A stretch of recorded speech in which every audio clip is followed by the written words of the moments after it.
CFL sophomore head coach Dave Ritchie has himself an explosive offense. Tonight, two very potent offenses go head-to-head. It's the Bombers versus the Lions.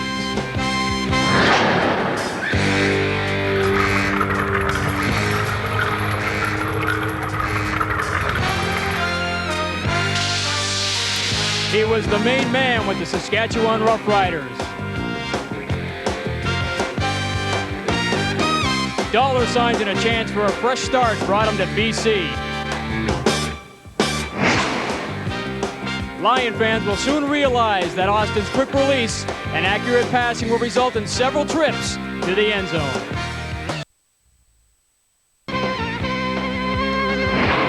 Very lucky as a quarterback to work with two groups of receivers. In Regina, I had Elgard and Fairholm inside, and here in BC, I've got Fernandez and Alexander outside, so I'm looking forward to a good year. There's no question that the leader of the Winnipeg Blue Bombers is Matt Dunnigan. His fearless running style is unequaled in the league. But his strength is still the passing game. Last season's Achilles tendon injury is but a memory. Dunnigan is raring to go.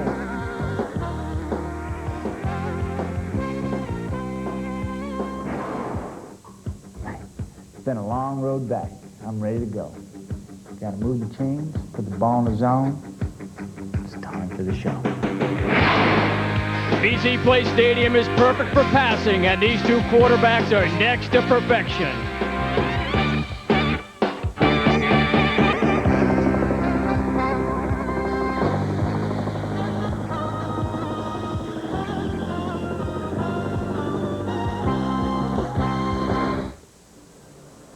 Heads up a very powerful Winnipeg offense. For more on tonight's game, let's go up to John Wells. All right, Jamie, thank you. Lion fans are ecstatic to have a superstar quarterback once more. However, they are very, very excited to have Mervin Fernandez, their all-time favorite and former #1 receiver for the BC Lions, back in the fold for the first time since 1986. Mervin is out there, but there's some other great receivers in the Lion offense. Well, John, it's true that quarterbacks have received all the hype building up to this game, but I don't think we'd be talking about them unless they had great supporting casts around them. It's true. Mervin Fernandez makes his return to the CFL tonight, and he looks as good as ever. You combine that with Ray Alexander, Mike Trevathan, and Darren Flutie, and boy, does Kent Austin have a great receiving core to work with. For Matt Dunnigan, he too has a fine receiving core. The two Geralds, Alfred and Wilcox inside, David Williams and Alfred Jackson outside. So it's true, both Austin and Dunnigan have great individual talents. They do as well have some fine receivers that make them look pretty good at times too. Yeah, I think we're in for a shootout, a passing duel between Mr. Austin and Mr. Dunnigan here at BC Place tonight. The final score, folks, could be 50-48.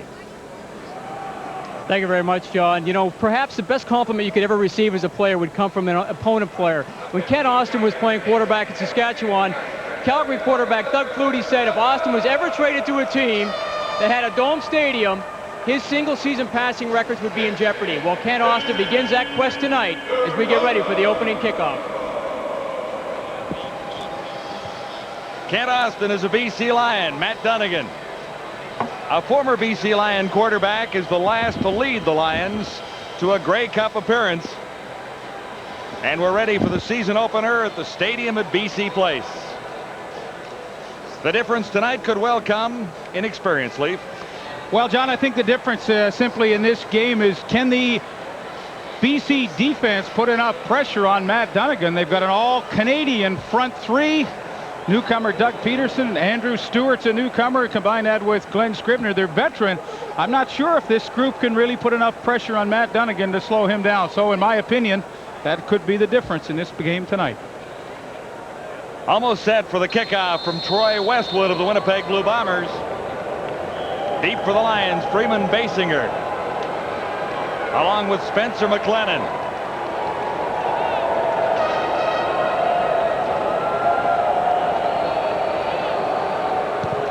Underway at BC Place. Basinger gets a chance to play it. It bounces out near the 20-yard line, and they'll do it all over again. Basinger arrived with the BC Lions late last year after playing 13 games with the Sacramento Gold Miners. You know, John, I think that was a pretty key acquisition for BC, too, because Basinger gives them instant credibility on their kickoff and punt return game, and as well a very fine backup for both Ray Alexander and Mervyn Fernandez at wide receiver.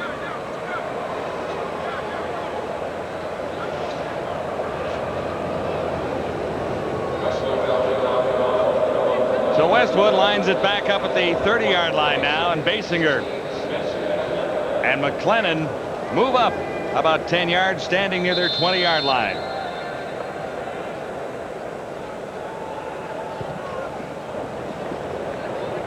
Bouncing to Basinger, it almost gets by. And there's not much running room on the left side for Freeman Basinger initially, but he breaks away and almost got away from it. Loose ball, and it's picked up by Alan Boyko.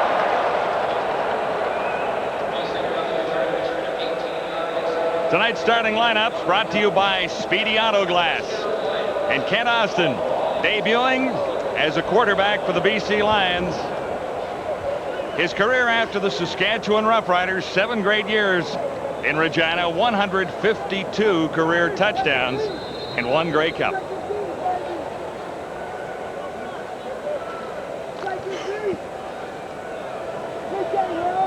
Right away, Kent Austin goes with 5 receivers as Basinger stays in the game. Only 1 back, Sean Millington. So I don't think there's any question what he wants to do to establish himself early. Shotgun start for Kent Austin over the middle, and his first pass as a BC Lion is picked up by Jason Jacobitz, I should say. I was practicing all day, too. Number 20. Jason Jacobitz in his 2nd year as the Winnipeg Blue Bombers. The opening series, opening play in the 1994 BC Lions season results in a turnover as Kent Austin looking downfield trying to hit the seam to Basinger, but it's overthrown, and Jacobitz, playing a nice center field position, comes up with a turnover early for the Bombers. Alfred Jackson to the near side. David Williams flanked to the far side of the field, and Blaze Bryant gets the first call. Bryant to the 50-yard line. Matt Dunnigan, former quarterback with the Lions and the Eskimos and the Argos. He is fit and fired up after a season cut short in '93, where he threw 36 touchdown passes in 15 games and a bit. 5-yard gain. This is 2nd and 5. Dunnigan to his right. Nowhere to go. The ball is loose. But the whistle was blown.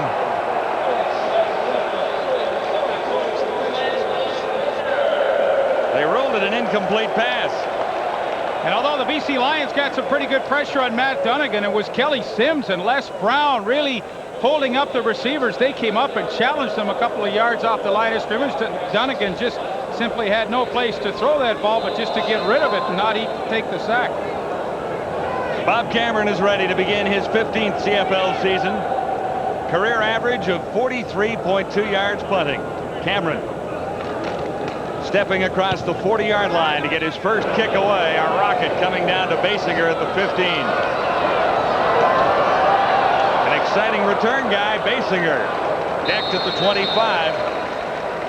Stopped there by Bryant, a 46-yard punt. And Kent Austin will try again. His first pass going for an interception, but no harm done. Yeah, I think when he went to bed last night, this wasn't the dream that he had about starting his new career with the BC Lions to come out and throw an interception on the first series, but fortunately for them, the turnover didn't cause any points. Dave Ritchie in his 2nd season as the head coach of the BC Lions. Great success as a defensive coach prior to arriving. Austin far side, and that one is picked up. 0 for 2 is Ken Burness. Grab that one. Now hang on.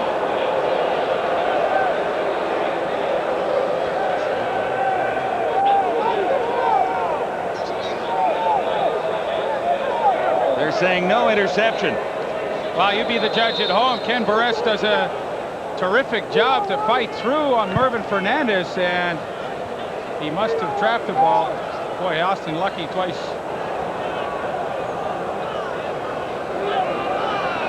It'll be 2nd and 10. Austin has to hurry it. This one is complete. Fernandez has his first catch on his return to the BC Lions. He's up to the 40-yard line, but there's a marker down back at the 25. Bobby Evans making the tackle. Well, I think it's going to count. The Winnipeg Blue Bombers seem to jump offside, but this is one of the true attributes of Mervyn Fernandez, his ability to go up and wrestle the ball away from a defender. There he uses all 6'3" to go up and get it. And I think that's one of the interesting features of this receiving corps for Austin. They are all big targets. You've got Alexander at 6'4", Trevathan's over 6 feet, Fernandez at 6'3". So when you look downfield, it's pretty easy to spot those big guys. A gain of 15. Another first down for the Lions. Austin is off the mark on a pass intended for Trevathan. Offensive line that's been revamped for 1994. Jim Mills, of course, departed for the Ottawa Rough Riders. That meant Vic Stevenson moved over to his spot, and Rob Smith at left tackle. And although it's new, that's a pretty good-looking offensive line. The receiving corps we talked about earlier with Alexander and Fernandez outside, Trevathan and Darren Flutie inside.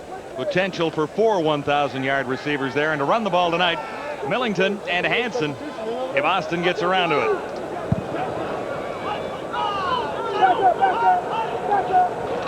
Second and 10, Austin shotgun. It opens up. Austin is not accustomed to running a great deal, and he's down after about a 4-yard gain. Ran into linebacker Charlie Clemens, one of the new Bomber linebackers, and a guy they're very excited about, number 48. Well, the BC Lions really haven't surprised the Winnipeg Blue Bombers here on their first couple of series, coming out with a 5- and 6-pack receiving formation, and so far that Winnipeg secondary's done a pretty good job jamming them and not letting them really get into their patterns.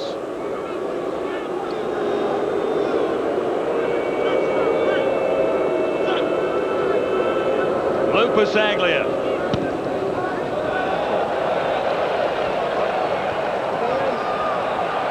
Boyko on the return, and there was nowhere to go. Nailed at the 21-yard line. A 47-yard punt. No return and no score at the stadium at BC Place.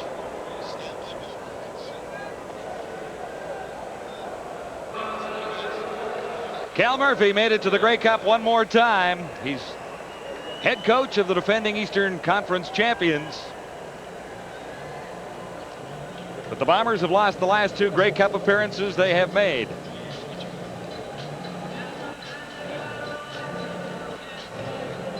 Well, for Dave Ritchie, I think he's trying to build on a reasonably successful season last year ago. They didn't finish quite the way they wanted, obviously losing in the semifinal, but for Dave Ritchie, he's made a few more changes here. The only question mark, I think, becomes his defense. Can the newcomers, linebackers Virgil Roberts and Brian Ford, and down lineman Doug Peterson and Andrew Stewart, can they make an impact for Dave Ritchie? I don't think he's too worried about the offense. Hired John Payne away from the Sacramento Gold Miners to be his offensive coordinator, and I don't think he's worried about that. It's can his defense be competitive, and they're going to get the ultimate test tonight for sure.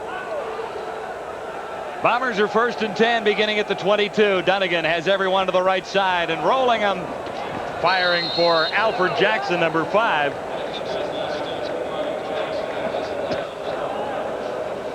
Blue Bomber offensive line looks pretty much the same, pal. And pretty big. The bookends, Gurrell and Walby, 6'8", 6'7", 325. That's a pretty big group. 3 1,000-yard receivers, 1,000 yards plus, headed by David Williams, Alphin and Wilcox, and to run, if Dunnigan doesn't do it himself, it'll be Blaze Bryant and Chris Johnstone. Play is whistled down on first and 10.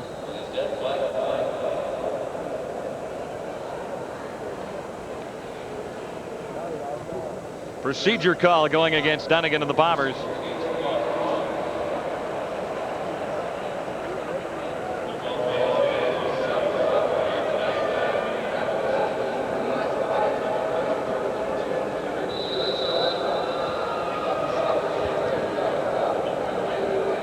They'll roll it back. It'll be first and 15. Jackson to the near side. David Williams far side of the field.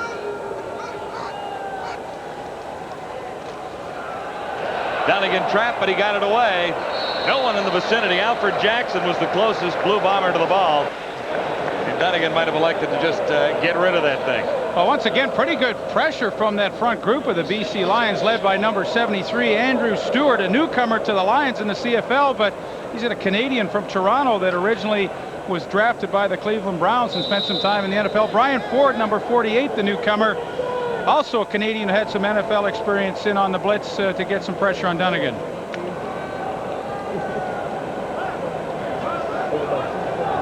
Second and 15, Bombers at the 30-yard line. No score so far at BC Place. Time for Dunnigan here. Gerald Alphin got his mitts on it, couldn't bring it down. Alphin with 1,052 yards receiving in 1993. And really a ball he should have caught. He worked so hard to get into the open area, and Matt Dunnigan, with some tremendous arm strength, put it in there on a line, and Gerald Alphin could have really helped his team out in a second and long situation.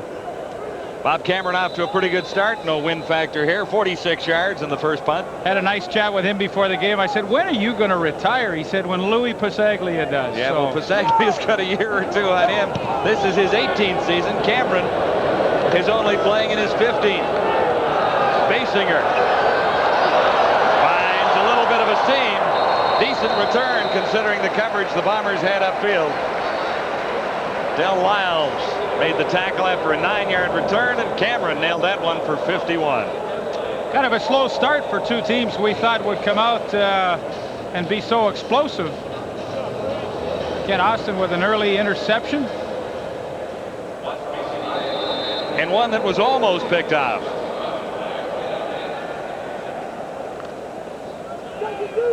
But when you put the ball up as much as Austin, a few go astray. There's no question about that. Alexander near side.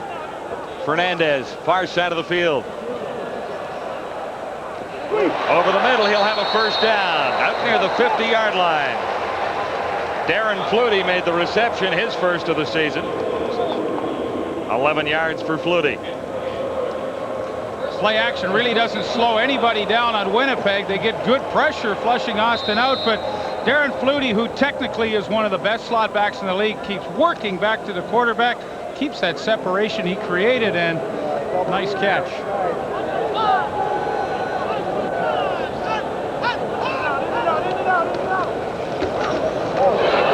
Nowhere to run. Sean Millington. Caught by Greg Clark. A loss of a couple. Up front for the Bombers, Louis Mikawas, and the newcomer is Bill McCollins.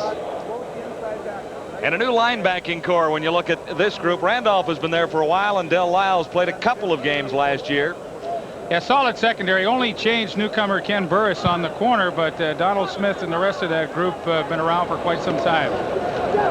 Shotgun on 2nd and 14. Nice easy pass. And Trevathan makes the catch for the first down. Bobby Evans in on the tackle. Number 33.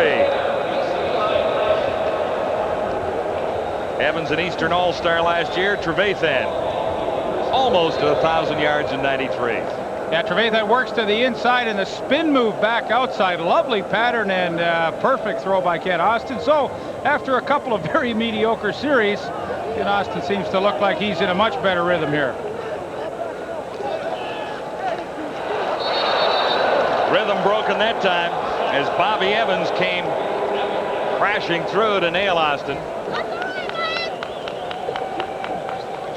Well, the Winnipeg Blue Bombers have always relied on some pretty heavy pressure to help out their secondary at certain times, and thank goodness they got in here. Bobby Evans on the halfback blitz comes in with the sack, and had he not, Ray Alexander had been turned loose straight downfield. It would have been an easy touchdown, but boy, oh boy, can pressure and sacks bail you out every once in a while, as they did there. Yeah, lots of 7. Spins this to 2nd and 17.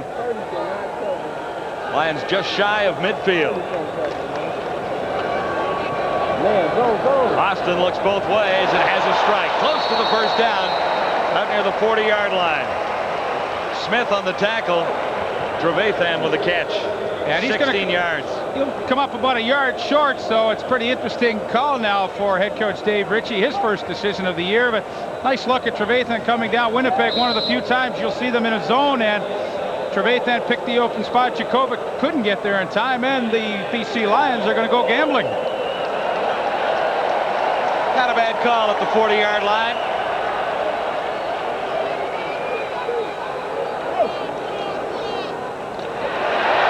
An easy first down for Sean Millington. He bowled his way through, grabbed a couple of extra before he was met by Greg Clark. Clark played 4 games in '93. Good block by Denny Chronopoulos, the new left guard for the BC Lions, and he opened a nice hole for Sean Millington to get through, and all of a sudden Austin has put together a pretty nice looking drive. Lions are very excited about Chronopoulos, a very feisty performer playing alongside Rob Smith. They were teammates in Ottawa. First down, Austin looks deep, man wide open, it's Flutie. And Austin was just off the target. Well, you get the feeling in talking with the BC Lion coaches that if they can ever give Austin the time to throw this year, and this is uppermost in Dave Ritchie's mind, if they can give Austin the protection, it's no telling what kind of numbers he can put together this season.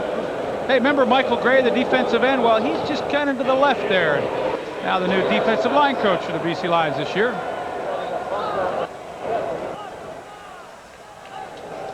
Second and 10 Lions. Here comes the heat on Austin again. He avoids the first rush and looks deep. Alexander, and it's picked off.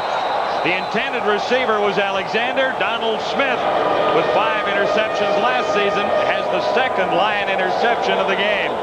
Still no score at BC Place as the Bombers and the Lions begin '94. Welcome back to BC Place. The Bombers are set to begin from the 4-yard line.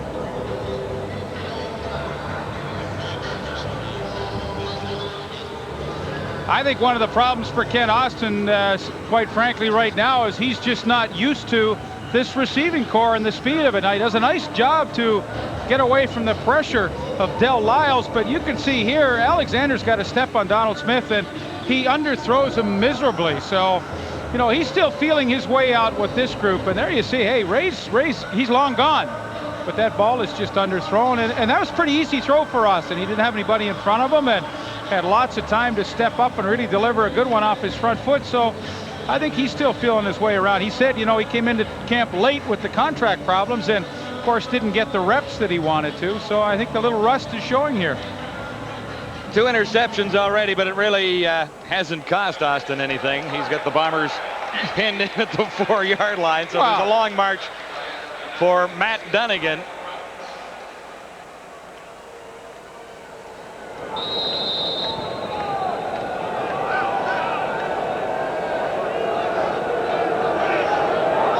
David Williams and Alfred Jackson, the wide receivers. Dunnigan goes quickly over the middle and couldn't get it to Chris Johnstone.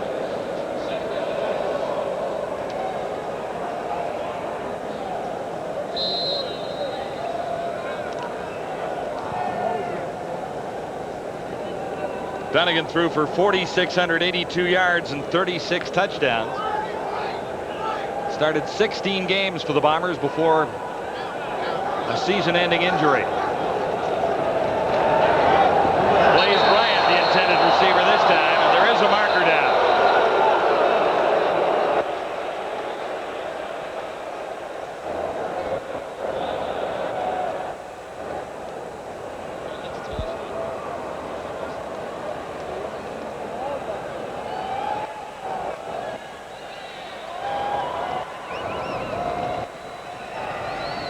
Discussion continues. Penalty against the Lions, interference.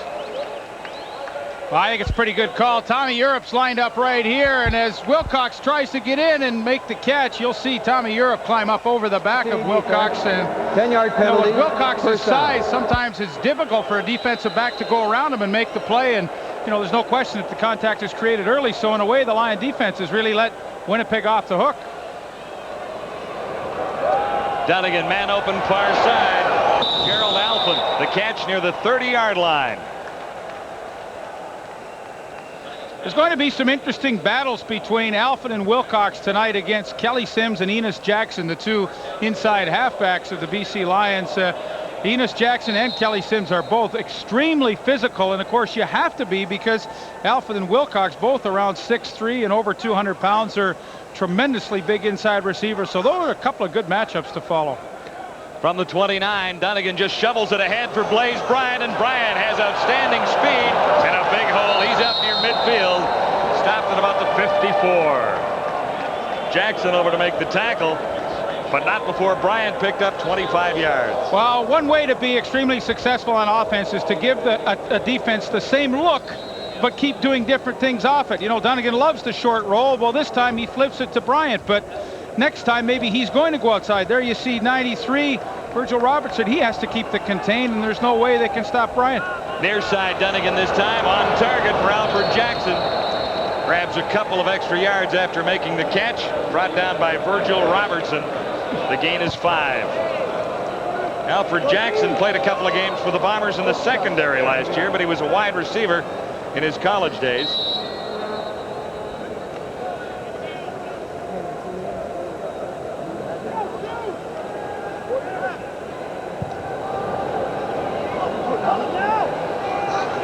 From the 51 on 2nd and 5. Again, quickly Dunnigan.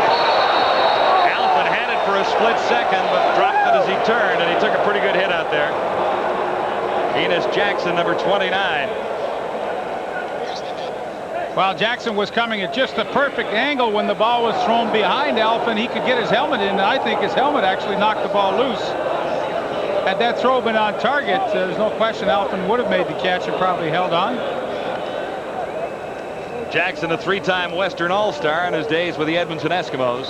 Well, if he can regain the form that he had in those Edmonton days, I mean, he could be a tremendous addition to a BC Lions secondary that really has been suspect for the last few seasons.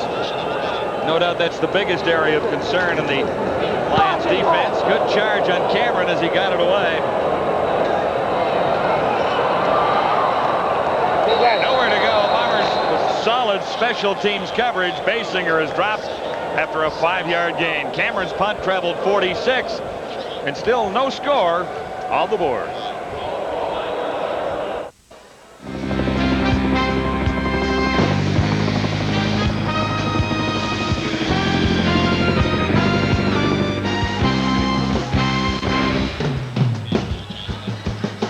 They're underway at Taylor Field, Regina, and the Stampeders are off to a pretty good start. Flutie with a 21-0 lead on Tom Burgess and the Saskatchewan Roughriders. They're at the half at Taylor Field.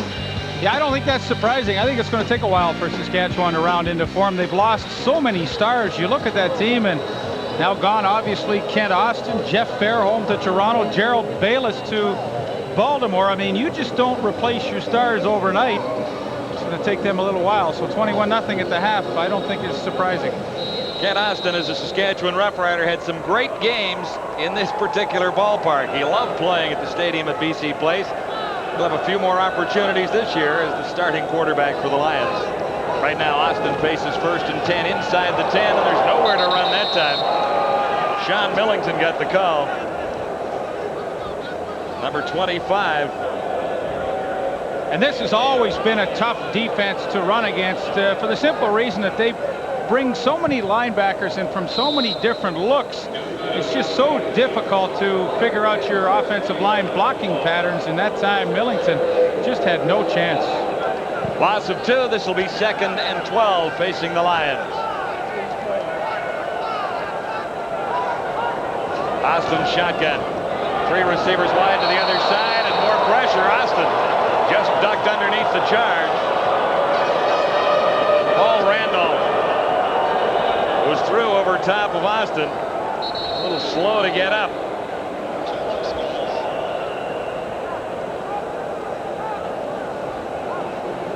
And Austin appears to be a little more seriously injured than we first thought here. Here's a look. Well, Paul Randolph simply beats the block of left tackle Rob Smith, and he just uses that leverage on the left shoulder. You watch a little swim, and it's just speed and raw strength, and could have been a little slap to the helmet there that maybe knocked Kent Austin a little woozy for just a brief second. Yeah, it didn't look as though Randolph really made heavy contact. Almost that he went right over top of the Lion quarterback. Well, as a speed rushing linebacker, a lot of times what you like to try and do is to get underneath the shoulder pads of the tackle you're running against, and Randolph was able to do that. He had all the leverage going his way and just simply fought through Rob Smith to get to the quarterback. And well, they've got Louis Pizzaglia in a pretty good hole here. Deep in his end zone, Pizzaglia.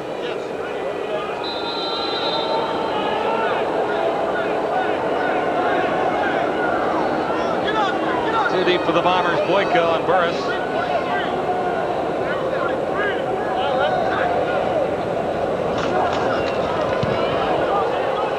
Not deep by Pizzaglia. This is Alan Boyko. And he's across the 45 to about the 43-yard line. Marker in the end zone.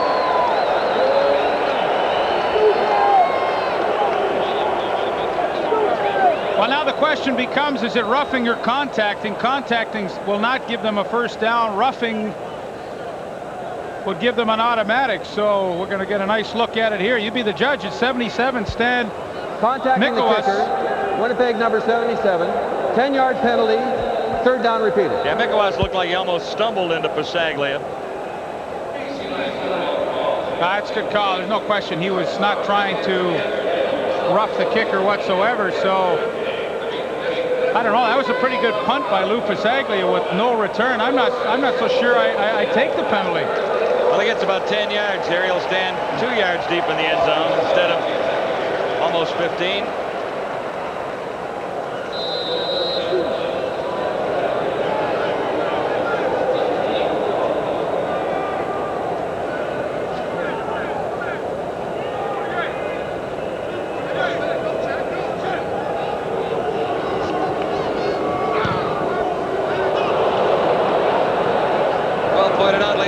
Isn't as deep. Markers are down. Lions come up with a football. Matt Clark ended up with a bouncing ball. We'll check out the penalty. 35-yard punt for Pizzaglia, but there are markers everywhere down there. Well, they're going to get 15 yards for no yards, so I don't think there's any question. Hindsight's 20/20, but this exchange certainly went in the favor of the Winnipeg Blue Bombers, even though they had the penalty called against them.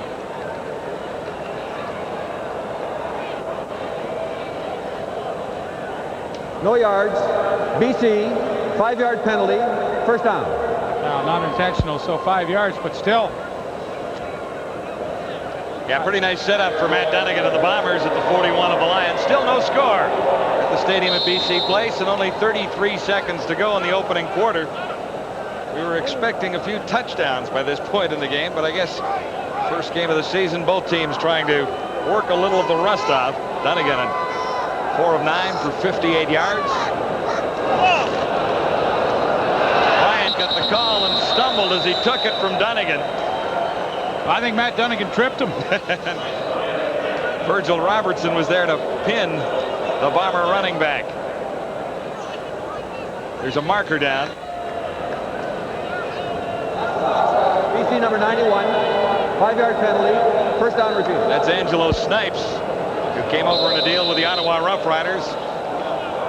20 sacks in 1992 to lead the CFL. He was all-Canadian with Ottawa that year.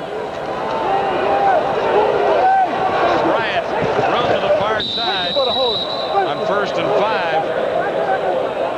Another marker.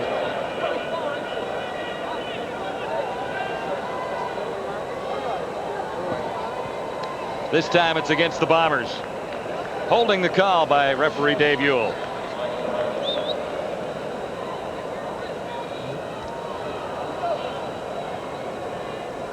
Holding. Winnipeg number 25. 10-yard penalty. First down repeated. That's Chris Johnstone, the Bomber fullback.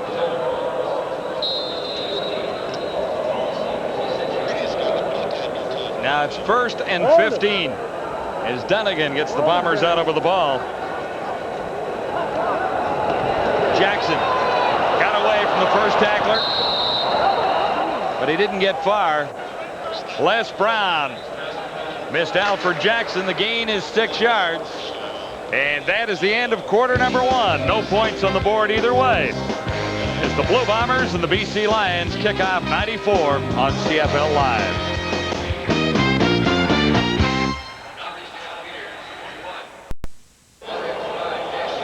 In the last BC series, Kent Austin took a helmet in the back of the neck. Right now he has an ice pack on it. He came off the field. He was a bit fuzzy.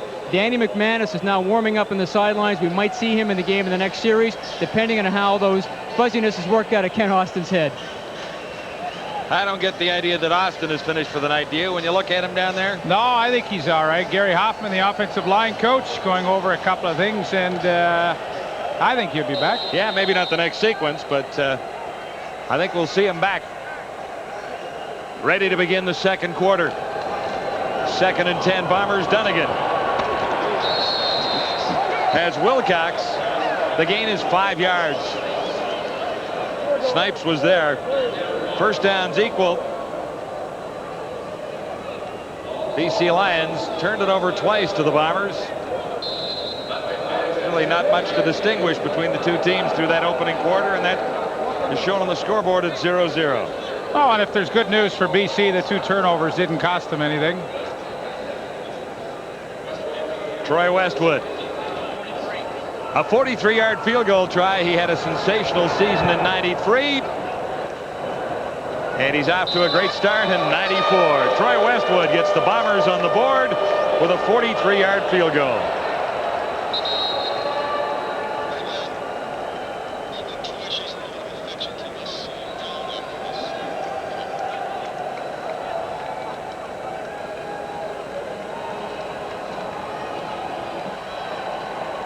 As always, Cameron holds.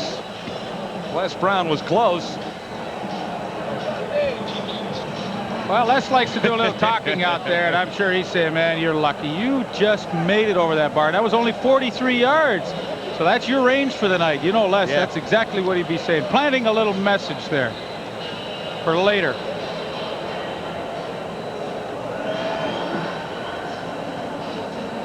Westwood back onto the field for the Blue Bomber kickoff, with Winnipeg leading 3-0. Bombers finished the season in '93 at 14-4. Cal Murphy is a former head coach of the BC Lions. Wasn't a long time, but it was 1975.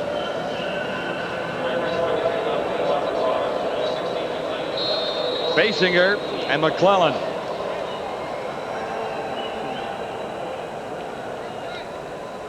Deep for the Lions, and here's Westwood's kick. Freeman Basinger. Away from the first tackle. Spins and finds another 6 yards. 23-yard return. Greg Clark leading the tacklers for the Blue Bombers. Danny McManus in relief of Kent Austin, former Blue Bomber quarterback.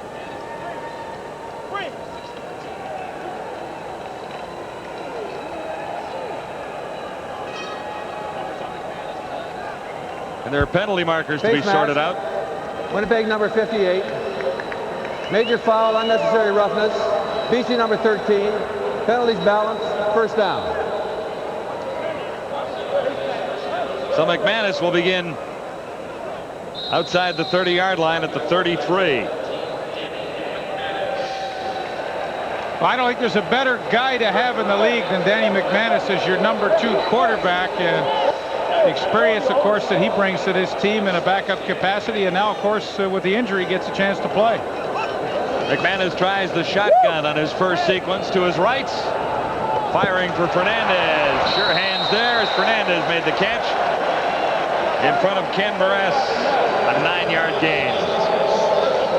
I don't think it's any secret that when Danny McManus came in and saw the pressure from the bench that Winnipeg was getting up the middle, he goes right to the rollout, and nice look at Mervyn Fernandez working Burris upfield, and then to the outside. That's a good throw by McManus. You see the technique of Fernandez, though, working back to the quarterback. I mean, this guy technically is so good. Fernandez to the far side of the field now with Alexander near side. Millington gets the call on 2nd and 1, and see where they spot the ball. He seemed to be tripped up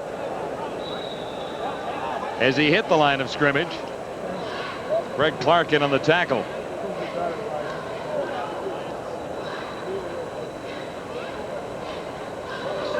Boy, I'll never forget the game that Millington had last year when Danny Barrett broke the single-game passing record with 601 yards. Millington that night had 6 catches for 184 yards and a couple of touchdowns, and easily his best receiving game ever. But he was a huge part of the reason that Danny Barrett got that record last year. That was back on August the 12th. There was a lot of screen passes that night.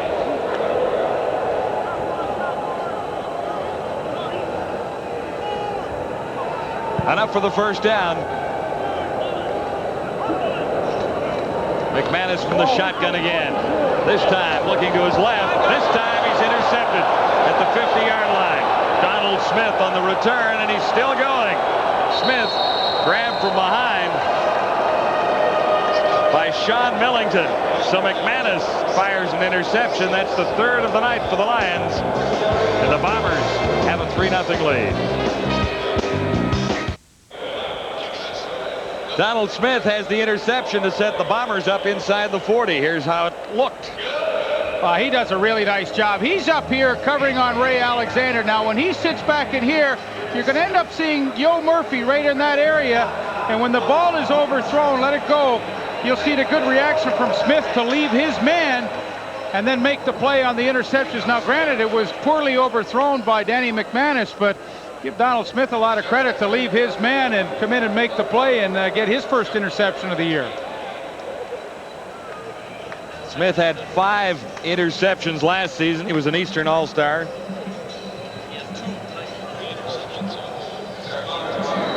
Smith has 2 interceptions of the 3 for the Bombers.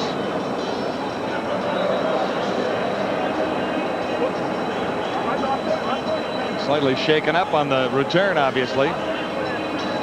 Well, you look at this Winnipeg team and you try and find a weakness of where you might be trying to exploit. And Danny McManus, I'm sure, is discussing that with John Payne, the offensive coordinator. But there's not exactly a lot of soft spots to try and go against here.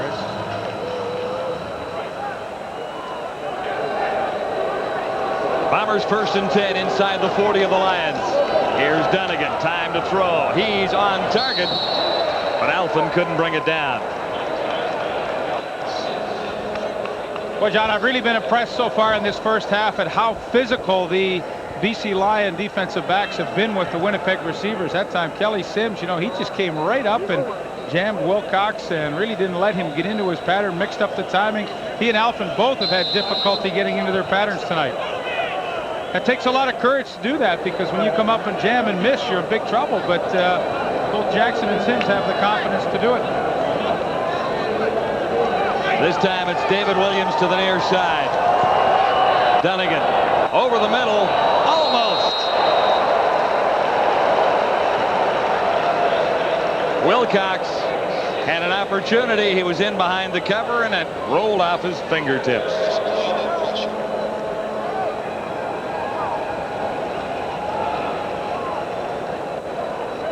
It's a nice style for Dunnigan, the roll and throw back to the slot. Wilcox had pretty good position on Kelly Sims, but he just couldn't make the catch. A little heat on Dunnigan. He got it away. Here's the field goal try. Cameron spots it at the 46. And Westwood is 2 for 2. From 43 and from 46. Troy Westwood gives the Bombers a 6-0 lead. So that interception cost 3. Still, it could be worse. Well, I think for as little offenses the BC Lions have been able to generate here in the first half, they should be very pleased that they're only down by 6 points.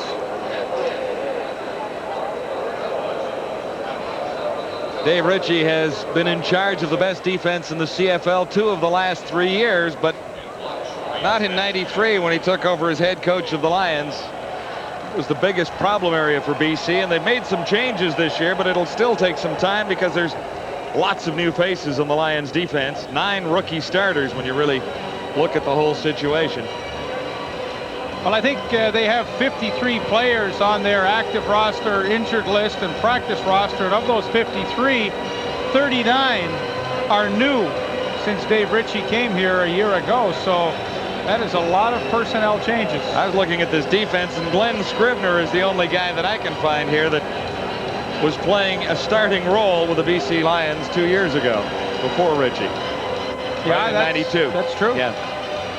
So that's a lot of new people in a short period of time. You know, continuity is the way you want to be, but until they get the right mix, they're going to have to make some changes.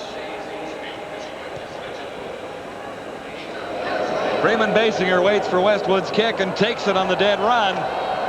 Looks for room to the right side, then a little to the left, and there's not much there, but he's out near the 30-yard line. 12-yard return. Anthony Shelton made the tackle. And let's see what the Lions can do with a little better field position beginning at the 30 here. Again, it's Danny McManus at the controls with Kent Austin looking on from the sidelines.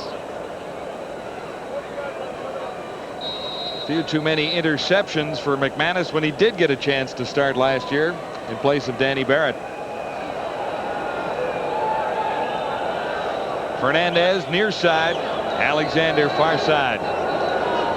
Just out of the picture, top of your screen. Fernandez gets the call, grabs a few after making the reception. That'll be a first down. Swervin Mervin has 11 yards, and the fans love this guy in BC. Well, both teams have tried to establish that quick screen to the wide receivers tonight, and I think it's simply because all the wide receivers in this game tonight have such exceptional running ability with the football once they catch it, and Mervin Fernandez with the catch and follows the block, and well, that's a good easy pass for McManus to complete and try and get some momentum going. 3 receptions, 35 yards for Fernandez. That sets up the Lions with a first down at the 40 this time. McManus straight back, time to throw. Alexander should have made that catch, I thought. However, he says that Burris was following a little too closely. Well, Burris has the grab on him there, but I don't think there should be any complaint. That was a perfect strike from McManus, a ball that should have been caught. Boy, Lewis gets a hand late, but for the most part, the BC offensive line picked up that stunt nicely. 2nd and 10 Lions. They trail the Bombers 6-0. Season opener for both teams at the stadium at BC Place. 2nd and 10. McManus steps up, fired high for Alexander. Burris made the interception going out of bounds. He came down with the ball, but it will be ruled an incomplete pass. I think you can see the effects of pressure on a quarterback. Danny McManus broke through the containment and had really all kinds of time to make that completion, but he really let that ball go before he had to throw. But sometimes that pressure can start to rattle you, get you a little nervous.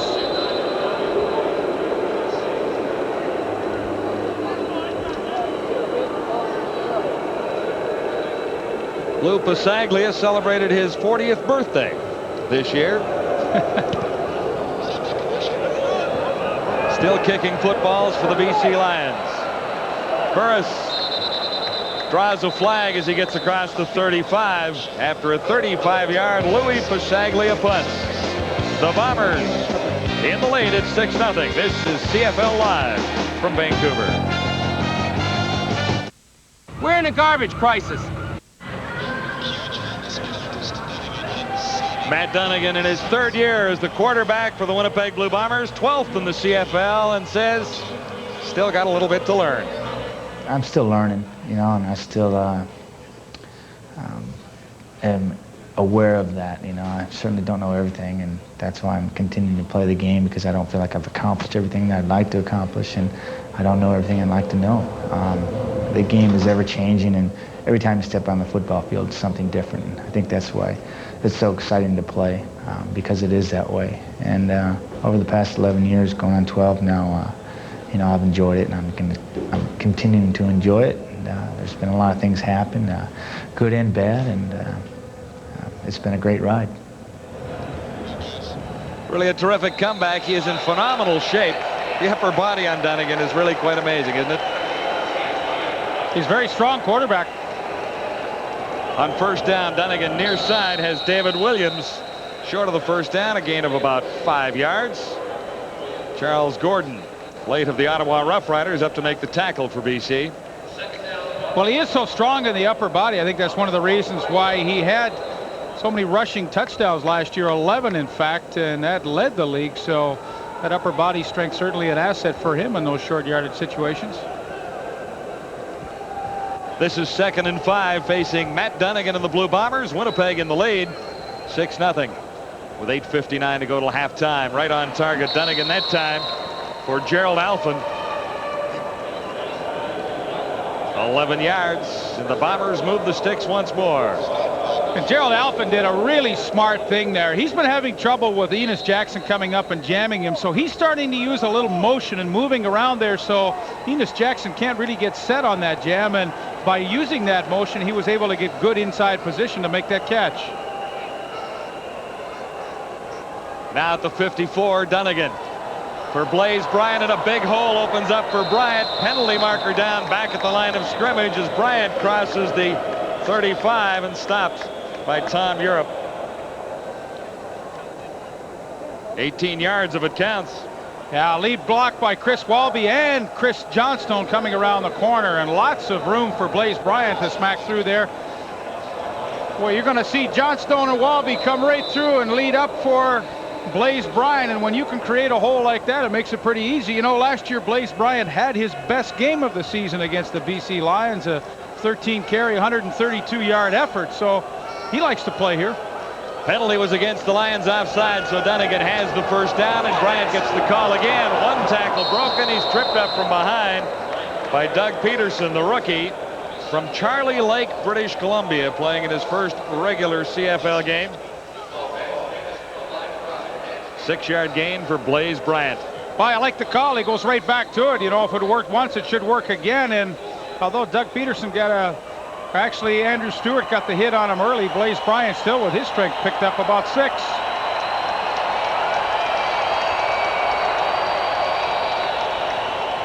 On 2nd down, Dunnigan fakes once and has David Williams near side. He's wrestled down by Charles Gordon. But Dunnigan has spotted an opening, and he smells the goal line. And it's interesting the way Williams and Dunnigan know each other so well. This ball is underthrown on purpose. You know, Charlie Gordon's got good outside position deep, but it's underthrown because Matt Dunnigan knows that David Williams can make that adjustment. An 18-yard gain. Dunnigan rolling right this time. Markers are down. Complete far side to Gerald Wilcox. We'll check out the penalty. Boy, it's been a lot of penalties in this first half. Really have been.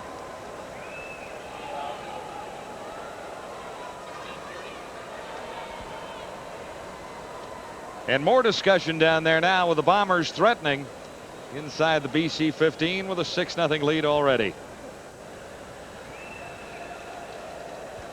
Offside. BC number 3. Penalties declined. 3rd down. 2nd down. Kelly Sims. He lined up. Yeah, he lined up offside. So it'll be 2nd down, goal to go at the 4. Dunnigan looks to the end zone. Williams can't turn around to make the catch. He draws a flag on Charles Gordon. So the Bombers will get a first down out of this. Yeah, and it's the same play, only a little shorter, that they just ran, where they throw it on purpose behind David Williams. He knows that's what's going to be happening, so he can locate it quickly and come back and adjust before Charlie Gordon can. Forward pass interference. BC number 26. Half the distance to the goal line. First down. That's pretty questionable call. You know, David Williams does that swim technique to work back over Gordon, and Gordon gets called for the penalty. You figure. 1st and goal to go. Bombers at the 1. Bryant has the touchdown as the Bombers lead it 12-0. Blaze Bryant, number 21. 8 games with the Bombers last year. He was kind of the rent-a-back. Played a couple with Saskatchewan and then ended up back in Winnipeg. And he caps off a very nice Winnipeg Blue Bomber drive, and the lead block of Chris Johnstone, and behind that huge offensive line, almost impossible to keep him out from a yard away.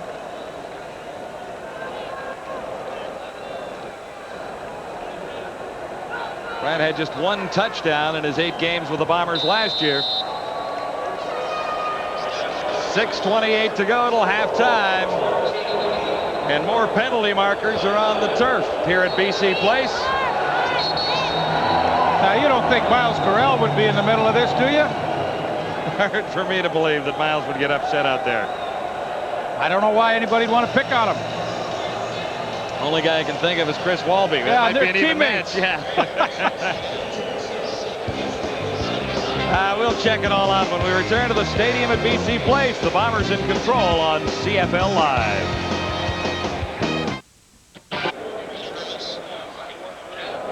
Blaze Bryant has the first touchdown of the Blue Bombers 1994 season. Looks pretty easy, Leifer. Well, it really does. I mean, this is such a huge offensive line, and you throw in a real nice lead block from Chris Johnstone. And, you know, as I said before we went to break, it's almost impossible to keep him out from a yard away. After the touchdown, tempers flared a little bit. The penalty will go against the BC Lions. Look where the Bombers get to kick this thing out from. They're almost at midfield. Well, I've always thought in this kind of a situation where you're kicking from your opponent's 50-yard line, why not go ahead and try the onside kick? It's 13-0. You have a chance to really bury a team early. Heck, I just throw it up in the air and try and let one of my guys get underneath it. And they've got number 86, Gerald Alphin, in the game out to the wide side, so maybe that's what they're thinking.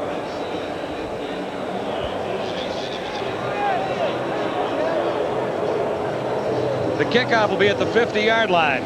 Well, now the BC Lions they're thinking along the same lines too. They're bringing in a hands team in anticipation of a short kick. They've taken a quick look at the lineup of the Winnipeg Blue Bombers, and all of a sudden Alexander and Merv Fernandez come out onto the field. So now Troy Westwood comes to the sidelines and said, "Hey, coach, I think we better change the play." No question they were going to go onside, and we'll see if they stick with it.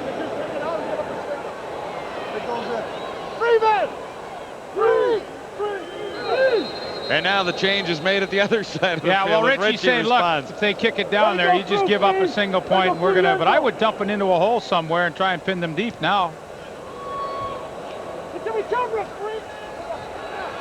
Basinger 10 yards deep. And races out of the end zone. Well, it's a smart play by Basinger to give up the single for field position, but the roughing penalty after the extra point costs them a point now. 8 plays to cover 70 yards, and penalties part of that story. Bryant, a 2-yard rush for the Bombers' first touchdown.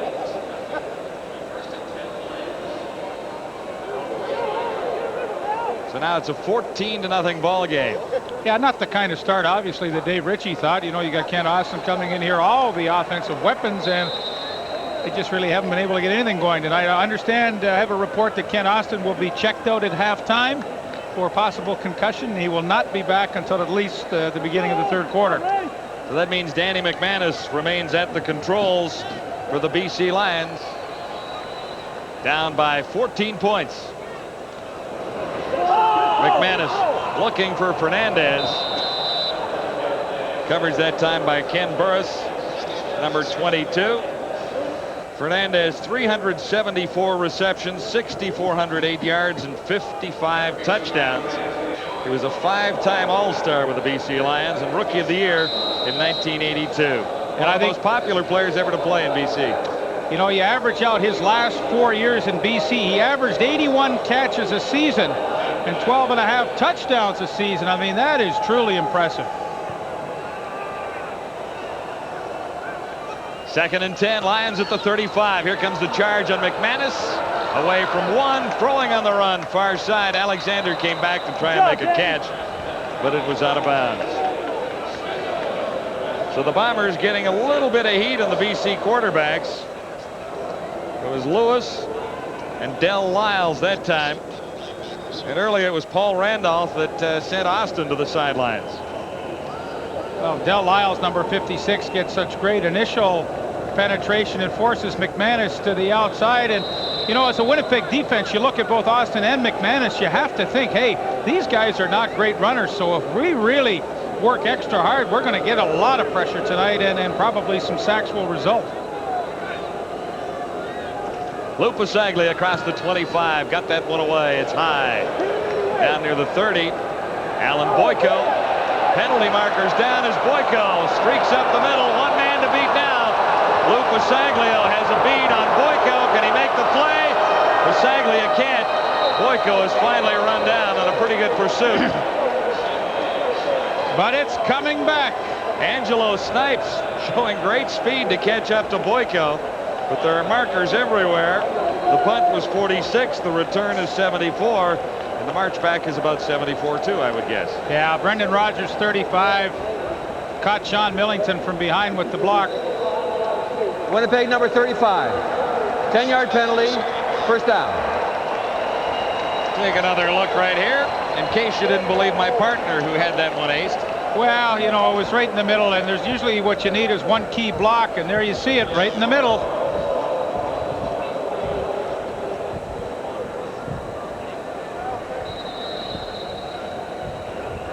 Vancouver native Brendan Rodgers guilty, and that wipes out a big 74-yard return, so Dunnigan starts inside the 25 on first down. And he goes to Blaze Bryant out near the 30 at about the 29-yard line.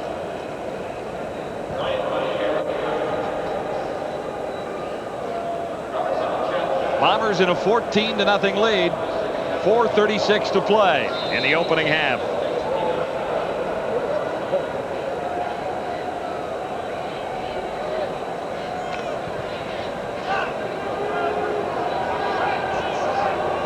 Gain of 6. This is 2nd and 4. Dunnigan. Little pump fake. Open man is Bryant. And he makes the catch. It'll be good for the first down. Bryant able to hang on for a 12-yard gain. And one of the things that the Winnipeg receivers do so well is to find open areas when their quarterback is in trouble, and Blaze Bryant is no exception to that receiving core, and he kept working and working. You see Dunnigan's trying, just waiting for him to come free there, and then nice soft touch pass, and that's pretty good hands to hang on to that one and stay in bounds. Yeah, pretty good feet too, to drag him along the carpet. But you don't know how much a quarterback appreciates that when his receiving core and running backs work extra hard to make him look good. Not quite that time for Wilcox, and first down at the 43.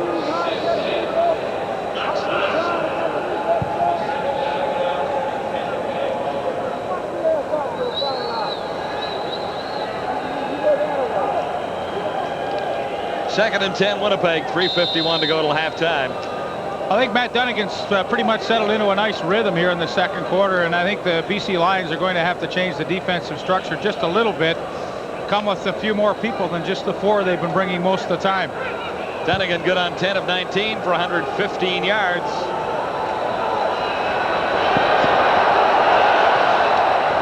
He loves to do that, doesn't he?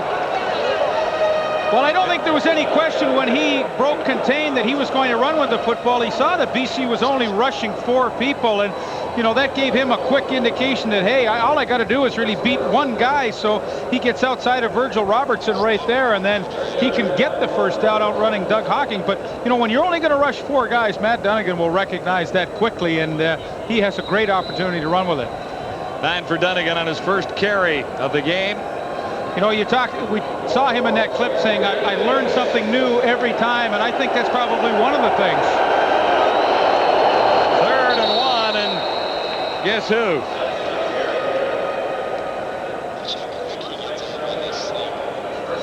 Great quickness on this for a 4-yard gain. He needed 1. Well, he's over 200 pounds, and it's all upper body strength with Matt, so he just gives the center Dave Van Kona a little squeeze, and away he goes. Yeah, really just 2 players involved in that. Well, a lot of times it is a touch thing. You know, he'll come up, and when he smacks him on the butt, that means you got to snap it, and I'm going to go and try and catch them off guard. 3-minute warning at BC Place. Dunnigan has the Bombers in the lead. 14-0.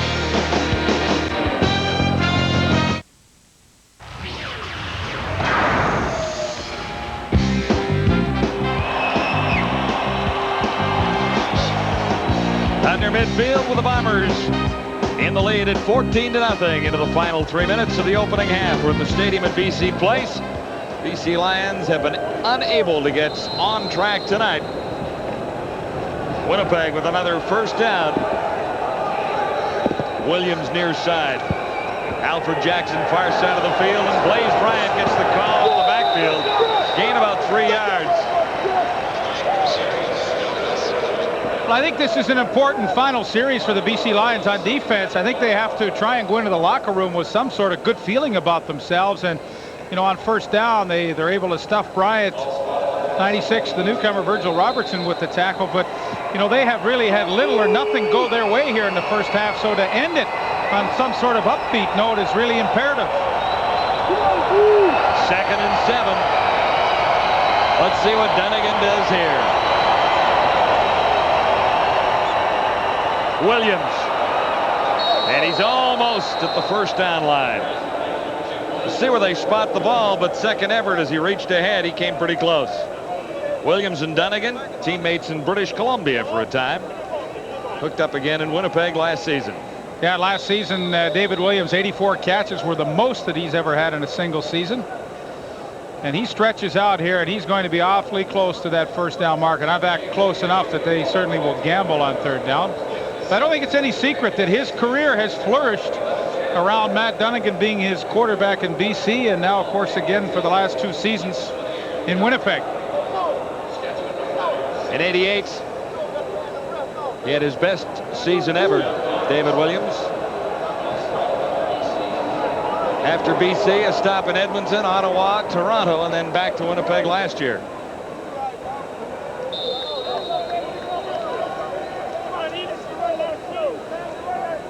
And up for the first down. Bombers at the 44-yard line. Nobody open for Dunnigan. Trying to buy a little time.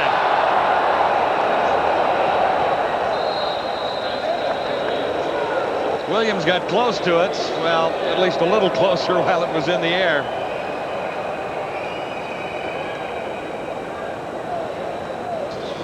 Well, you really have to give the BC Lions secondary some credit here. You know, Dunnigan initially had all kinds of time to throw, and then as he's flushed, BC Lions did a terrific job. In fact, Charlie Gordon stayed with Williams all the way, and Dunnigan was really just trying to find an open spot to get rid of it. 2nd and 10, 44-yard line. Early movement, and that does draw a flag.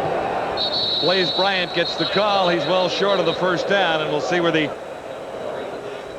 infraction belongs.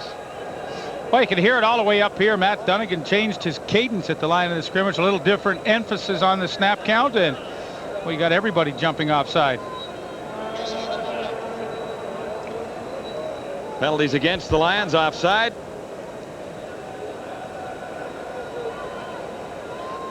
Little subtle body flinch by Dunnigan on one of those huts.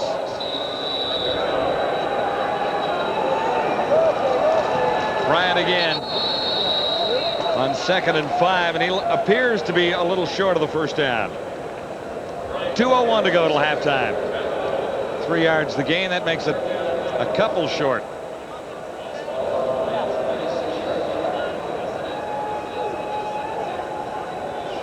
Yeah, I think this is a good call to go for the field goal, too. You know, against a team that has the potential to be as explosive as BC is, you never want to forsake any point opportunities. And this is a long 1.5 to go for that first down. 2 for 2 for Troy Westwood. Cameron spots this one on the 43. That one deflected well wide. Basinger gives up another single points.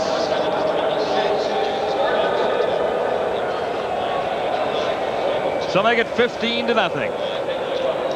Coming up at halftime, we'll send you back to our studios for a TSN update. I'll have a CFL Live halftime report, and then it's the story of the half with John and Leaf. Story of the half might be the BC quarterbacking situation. Austin out early. McManus in relief. And Westwood can't understand how he missed this one, but Charlie Gordon off the corner came awfully close to blocking that. I'm not sure if that distracted Westwood or not. There goes his perfect season. Yep. And he had a real chance for it, too, didn't he? He really did. He was 2 for 2 on opening night. He did have a great year in '93.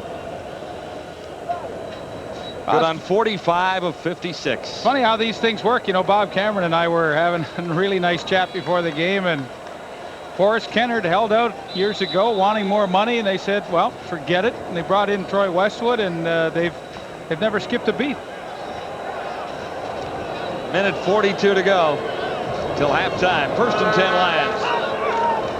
McManus has a man open far side. McLennan has a first down and a couple to spare.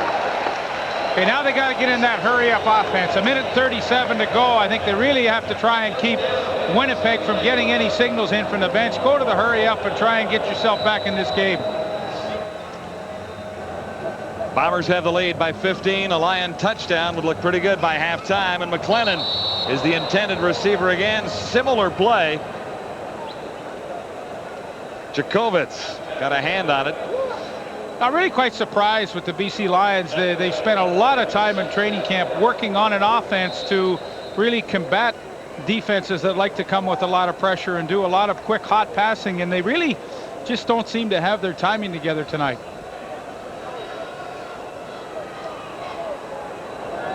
Fernandez to the near side. Alexander.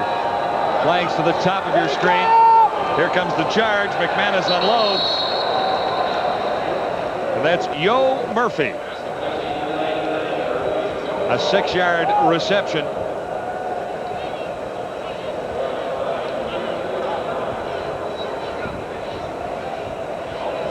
You know, young Jason Jakovic in the middle. He comes a long way. Here comes Murphy. He's going to run the little slant, but, you know, you're asking a lot from your middle safety when he has to come that far, but he just does a heck of a job to come in here and make the tackle. And, you know, one thing you love to see from a middle safety is when he makes contact with that receiver, the receiver doesn't go any further. And Jakovic with a super tackle, and BC comes up short. Lou Pasaglia aiming for the sideline. No play. Far side of the field with a minute 10 to go till halftime. Just a 30-yard punt. Well, when you look at this season and what you might expect to see, I think everybody certainly conceded that the Winnipeg Blue Bombers at the beginning would be the class of the Eastern Conference. And from what we've seen tonight, I mean, they are as strong as they ever were a year ago when they went to the Grey Cup. Offensively, not much has changed. Alfred Jackson, a new wide receiver, and really everyone else. Yeah, Blaze Bryant is new in a way, but he still had some experience from last season. Little shovel pass to Bryant. He dropped it. Touchdown Lions. Virgil Robertson didn't stop quite in time.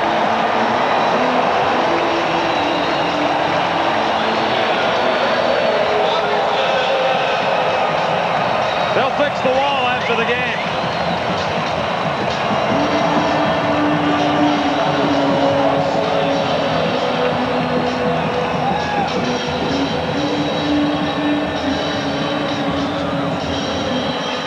A little shovel pass to Blaze Bryant, and I believe it's number 93, Ken Warnock, who knocks the ball loose, and Virgil Robertson gets the easy touchdown. And boy, oh boy, did the BC Lions ever need something good to happen, and they get the easy touchdown on defense. A quick 7 on the board for the Lions with a minute 4 to go till halftime.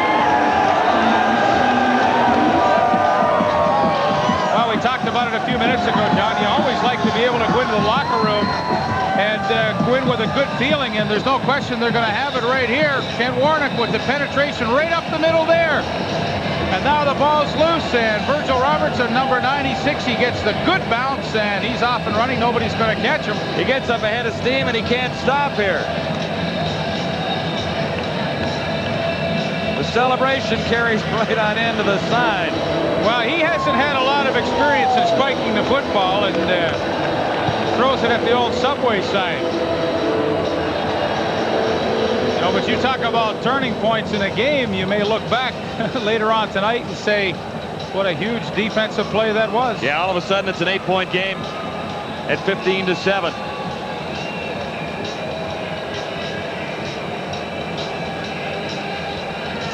Looking at the Lions coming into this game, we would have thought the offense would have some points on the board, and the defense would be a little suspect and struggling with all the new players, but a big play by one of the newcomers has the Lions on the board at last.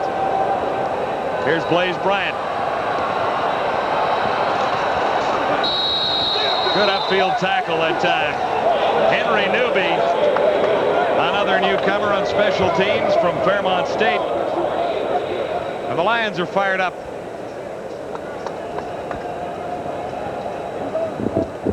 See what Dunnigan can do with 59 seconds. Well, knowing his personality, he's going to want to strike back and strike back as quickly as he can. You know, they've just given up a horrible touchdown late in the second quarter here. And, you know, with 59 seconds left, I wouldn't be surprised if he tries to get some back in a hurry.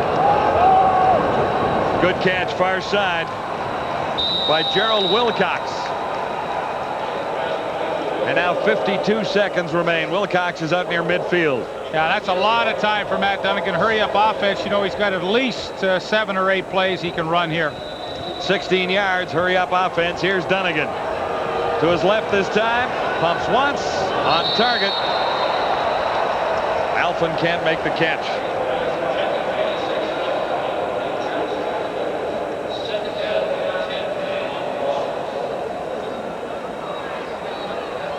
Now 45 seconds till halftime. It's 15-7. Winnipeg leading British Columbia. Yeah, and realistically, he's got about 15 yards to go to get Troy Westwood into position. David Williams near side. Dunnigan may look this way.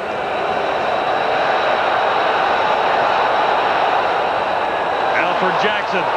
And Jackson down the sidelines. Finally forced out at the 6-yard line.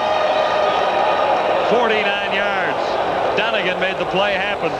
Bought a little extra time to get Jackson into the open. Yeah, that's a terrific job by Alfred Jackson. You know, the play's not designed to go to him, but when he sees Dunnigan in trouble, watch how hard he comes all the way across the field. See, he's kind of going half speed here because he knows they're going the other way, but all of a sudden, boom, hey, I'm in the picture now. I'm going to get myself open, and what a nice job he did to find the open area.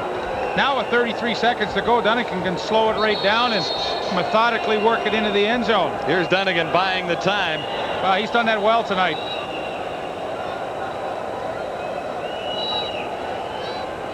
Jackson played a little in the Bombers secondary last season. They rate him as the best athlete on the team. He's an outstanding receiver from his college days. Well, that's saying a lot on that team because they've got a whole bunch of great athletes out there.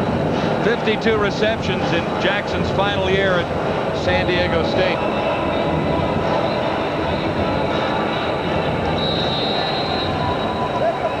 Big catch right there. It's Jackson far side now.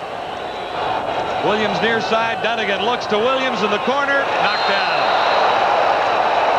Charles Gordon. Gordon with good coverage on David Williams. You know, it's interesting, in a preseason game, Gordon was with the Ottawa Rough Riders, and the Winnipeg Blue Bombers just terrorized him in that preseason game where they scored 61 points. But tonight he has really held his own with tremendous position there on David Williams. The ball slightly underthrown, but nevertheless, Charlie Gordon with a fine defensive play. 28 seconds to halftime. Second down. Goal to go at the 6. Dunnigan for Williams again. And Gordon holds his ground. He was flagged on a similar play earlier. Is that the swim technique you were talking about again? Not that time. He just uses great defensive technique to have the inside position. There it is. And now when the ball's in the air, he brings the helmet up through the arms of Williams. And, you know, that's a feel kind of play. Very difficult to teach, but Charlie Gordon uses perfect technique, and that could turn out to be a heck of a play. Cameron to hold for Westwood. Good on 2 of 3. Chip shot here. Blocked. Les Brown got through. The ball is loose. Westwood comes up with it. Great play by Westwood after the block.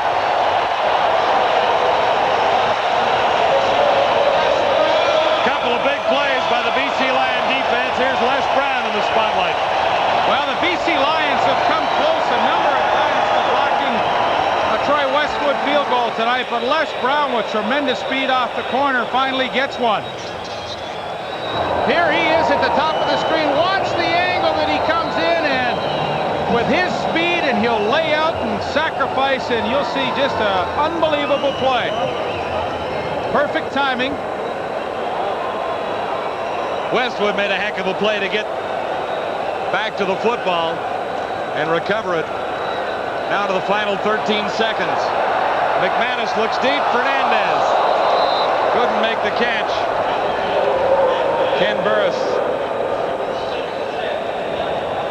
Well, you look at a pretty interesting sequence that we just saw. Two excellent defensive plays by Charlie Gordon, and then the blocked field goal by Les Brown. And, you know, it looked like all of a sudden, oh boy, BC Lions lost it again.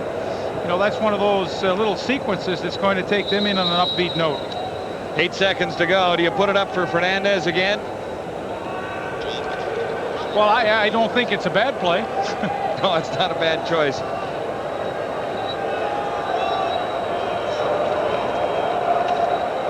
McManus looks to the other side. Ray Alexander can't quite make the catch.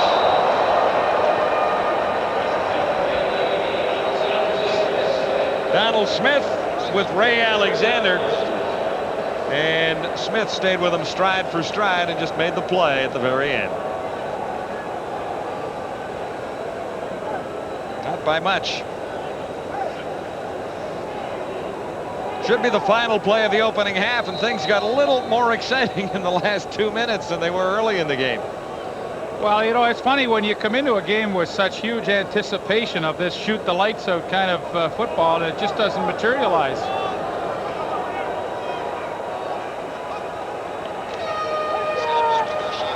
Big charge on McManus. He eats it, and that should end the opening half. No penalty markers anywhere.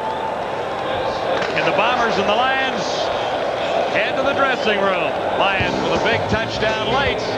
Get back within 8. It's 15-7. Stay with us for halftime on CFL Live.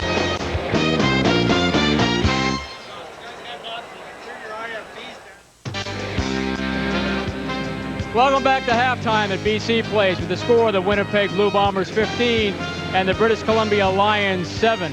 Two other games taking place in the CFL in the Western Division tonight. First of all, Calgary traveled to Taylor Field in Regina. The score there 21-9 in the fourth quarter. Tony Stewart with 2 touchdowns. The Calgary Stampeders off to a great start. And the first game in the CFL between two American teams tonight in Hornet Field in Las Vegas as the Sacramento Gold Miners versus the Las Vegas Posse. That score at halftime is 11-11. Last night, teams in CFL were playing as well. Last night, we'll take a look at the score. Baltimore CFLers, Don Matthew had his crew in town to take on the Toronto Argonauts. They beat the Toronto team 28-8. Chris Armstrong, 2 touchdowns. And on Wednesday, of course, kicked off the CFL season in Ottawa. The Shreveport Pirates came to town to take on the Ottawa Rough Riders. Ottawa beat them 40-10. Jock Climby, 3 touchdowns. And an interesting note, Adam Reed is the head coach of the Ottawa Rough Riders. Jock Climby is a rookie back in 1990, broke in with the Toronto Argonauts. After 2 games, he was cut. Adam Rita was the offensive coordinator for the Toronto Argonauts then. I bet you he's glad now that he did cut him because he ended up in Ottawa. There are 2 other teams that haven't played yet this week. They'll be playing tomorrow night in Commonwealth Stadium. They'll be the Hamilton Tiger Cats versus the Edmonton Eskimos. In Hamilton, the Tiger Cats acquired former #1 NFL draft pick Tim Rosenbaum, and he could be the answer to their quarterback dilemma. He's an excellent quarterback. He's just got all the qualities you're looking for. He's smart, throws the ball well, he's a good leader. He can run. He should be a star. With a new star rising in Hamilton, the Ticats' fortunes are looking up. The Edmonton Eskimos started training camp with 6 quarterbacks, but there is no mystery as to who will be the Eskimo starter. You can't really work with 6 quarterbacks, so we were watching for a few days. And when I say a few, it could be 2, it could be 4, I don't know. But we'll have to get down to a workable size and make sure Damon starts getting a lot of the work so that we're in a little better position starting this season. The Eskimos are glad to have Allen back after a stint in pro baseball. I really can't, see what the future holds for Dame Allen, but hopefully he'll be here and the main thing here in '94, I'll be in a green and gold uniform. One man who won't be in a green and gold uniform is fullback Blake Marshall. A chronic neck injury forced early retirement. It's not going to come as a surprise to anybody, but as of today, I guess as of this moment, I'm officially retired, and I shouldn't say no longer a part of the Eskimos. I'll always be a part of the Eskimo organization and always hold the memories of Edmonton, the CFL, and my whole football career at any level dear to my heart. But the core players remain, and Edmonton should have a strong chance to repeat. Just a reminder, the Hamilton Tiger Cats travel to Commonwealth Stadium on Saturday to take on the defending Grey Cup champion Edmonton Eskimos. Game time is 7:30.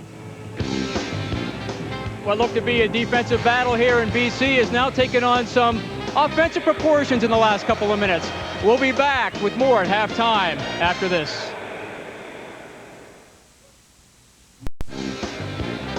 Blue Bombers built up a 15-0 halftime lead just prior to the half. The Lions came back with a late touchdown. Winnipeg with 243 yards in total offense.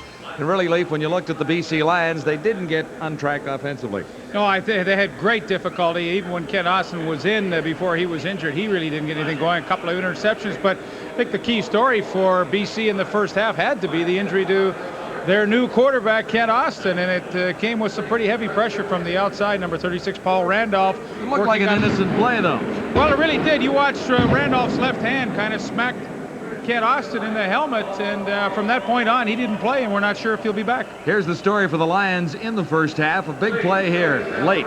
Well, Ken Warnock strips the ball loose from Blaze Bryant, and the rookie Virgil Robertson picks it up and will ramble in for a touchdown, and a huge touchdown at that point as Winnipeg was ahead 15-0, and it really got BC back into this one. Yeah, and another Dunnigan march ended right here. Well, a couple of huge plays late in the first half. The touchdown by Robertson and then the blocked field goal by Les Brown. So the BC Lions, although they're not getting it done offensively, are certainly doing everything they can on defense to keep their team in the game. Well, Matt Dunnigan leads the charge for the Blue Bombers, but he's only got an 8-point lead at the half thanks to some solid defense by the British Columbia Lions. Maybe he'll be back, and we will be right after this.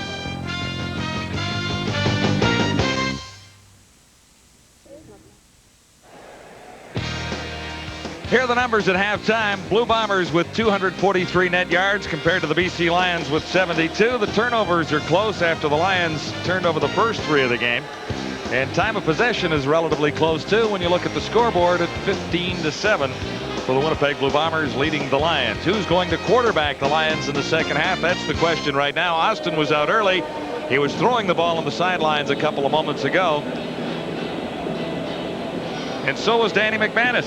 Well, it sure looked like a harmless hit that Paul Randolph put on Austin, although it doesn't take much. But hopefully Ken Austin will be okay, and I think he's going to start the third quarter. Boy, his team very fortunate just to be down by 8 points, only 74 yards of offense, I believe, there in that first half. So I think they should have gone into the locker room at halftime feeling very fortunate. Austin throwing 2 interceptions, including his first ever pass as a BC Lion quarterback. His interceptions did not cost any points, however. McManus's interception came later. He was good on 4 of 12 for 39 yards.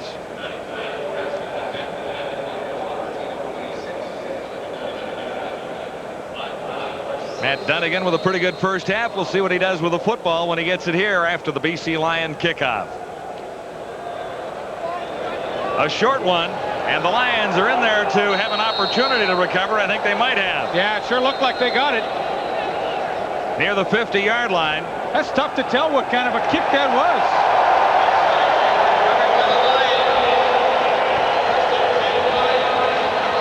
Lions have the football. I'm not sure who recovered it. Well, number 90, Doug Hawking, was the last guy to get up off the ground. So I suspect it was him. He's celebrating. Look where the Lions begin the second half, trailing by 8 points. Right at the 50-yard line of the Blue Bombers.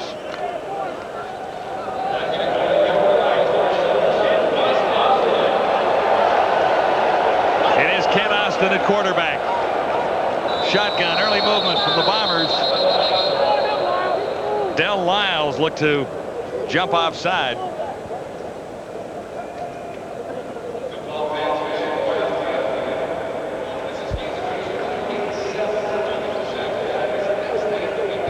Offside. Winnipeg number 56. 5-yard penalty.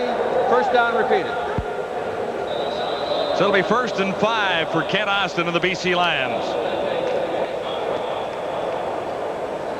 Alexander to the near side. That sends Mervyn Fernandez far side of the field. Lions right on the 45. Austin looks for Fernandez. He makes the catch, and he's inbounds. Mervyn Fernandez, a 25-yard reception from Kent Austin. And that's a very desirable matchup for Kent Austin when Ken Burris wants to come up and play and bump and run. Mervyn Fernandez at 6'4" really is able to go up over the top of Burris right here and make what looks like a tough catch, but actually it's pretty easy for Mervyn Fernandez. And so the BC Lions, with the onside kick recovered and the completion to Fernandez, get this third quarter off to a nice start. Yeah, pretty good beginning for Fernandez. 4 for 60. First down for the Lions at the Bomber 20. Big charge on Austin. He's down again. Del Lyles, number 56, getting to Kent Austin. Well, I think one of the things Kent Austin's going to have to anticipate, when you sting the Winnipeg defense with any kind of big play, you better know that they're coming with a lot of people on the next one, and you better be setting yourself up as a quarterback to get rid of the ball in a hurry. And on the little roll, nobody picks up Del Lyles from the backside, and Austin pays the price. Lyles played 10 games for the Lions in '93. This is 2nd down and 16. Lions back now at the 21. Austin stands in, looks to the corner for Fernandez again. He makes the catch. Ray Alexander, touchdown.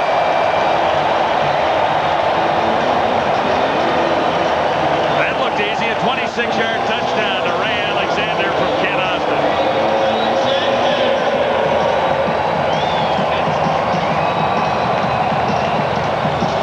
Alexander's first catch late for a touchdown. Well, he makes a heck of a play on the tip here. You know, Ken Burris rather, with good position in there, but the height of the two outside receivers of the BC Lions really a factor in that scoring drive. Fernandez over top, and now Alexander actually tipped the ball back to himself over the top of Burris. You know, we talked about it early in the game that the height of this receiving core could be a huge factor for Kent Austin throughout the course of this season. Definitely was on the first offensive touchdown for the Lions. And the previous catch by Mervyn Fernandez.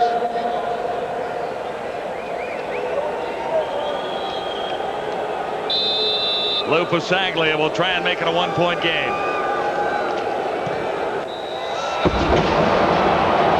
Lions with back-to-back touchdowns. Trail by a point at 15-14. Austin looking very much like a star quarterback again.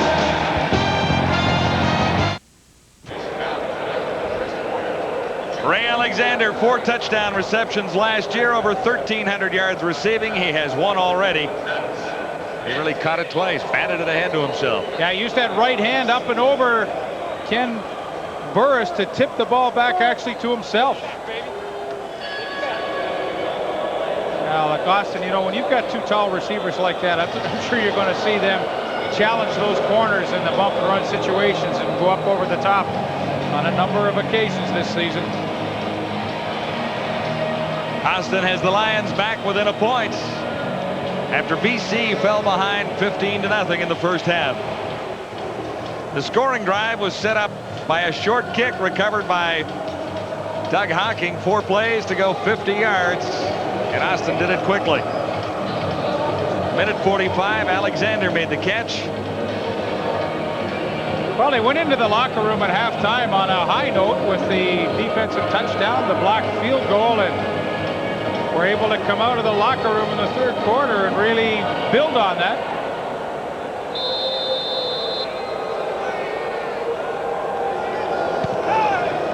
Lou Pasaglia takes it deeper this time at the 35.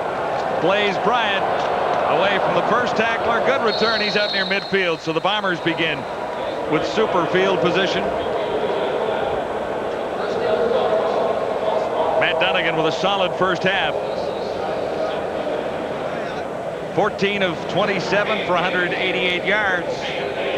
Yeah, they had over 240 yards in total offense, so for an opening half of football, I think you'd have to be pleased with that. Had a pretty good chance to score late in the half.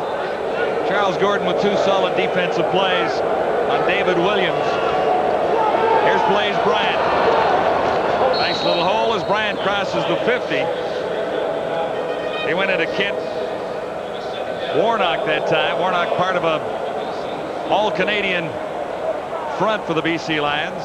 Andrew Stewart, number 73, is a newcomer, but we wondered how that all-Canadian front would fare tonight. And you know, the Winnipeg Blue Bombers really haven't pushed them around a lot with the running game.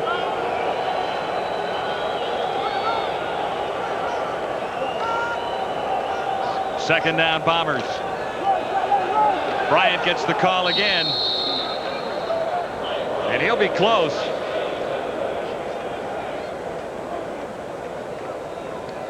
No, for your first game in the CFL for Andrew Stewart as a defensive end, I don't think it's a lot of fun to be lining up against MVP Chris Walby. And Walby at 325 pounds, he just manhandles Stewart on that particular running play.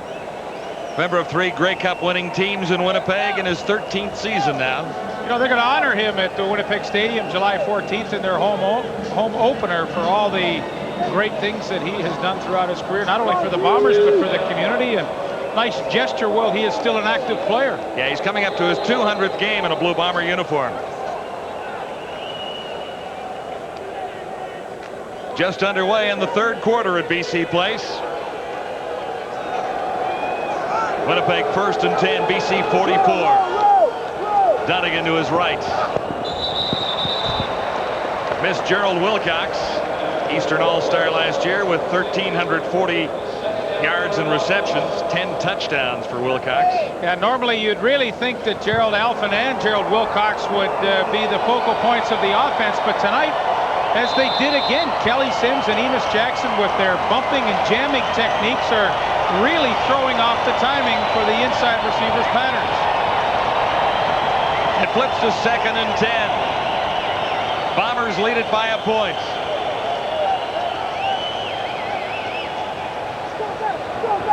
Dunnigan looks back to his right. Going deep. Almost intercepted. Enos Jackson, number 29, had an opportunity. The pass was intended for Williams. Well, it's only 2.5 quarters of football, but I think the BC Lions have to be happy with the secondary that they've put together so far. Enos Jackson's had a good night, Kelly Sims as well, and Charlie Gordon with 2 huge plays to close down that first half. But if they don't get any more pressure in this second half on Matt Dunnigan, I think they're going to be in trouble. They really have allowed Dunnigan to just sit back there unharassed, and sooner or later he's going to pick out somebody. Cameron steps across midfield. Basinger, the lone man back for the Lions. Markers are down. 34-yard punts. BC ball when we return to sort things out. It's a 1-point game with Winnipeg in front, 15-14 from Vancouver. CFL Live. It's a 1-point game as we welcome you back to the stadium at BC Place. Following the contest, the TSN Turning Point, brought to you by Armorall, the only protectant with Dust Ad X. It keeps your dash looking clean. Kent Austin and the BC Lions ready to begin from the 10-yard line. Lots of time to go. The Lions have scored the last 2 touchdowns in this game. Ray Alexander, the first for the offense. Kent Austin missed most of the opening half, but he is back. Yeah, and he came back in a big way. He certainly did. Impressive march. As the Lions recovered the kickoff and marched 50 yards for the touchdown. Austin to Alexander. A 26-yarder. Kent Austin is a 57.5% career passer in Canadian football.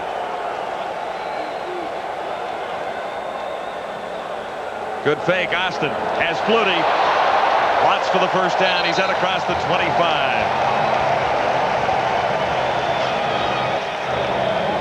Second catch for Darren Flutie, 17 yards the gain, and that gets the Lions out of a hole.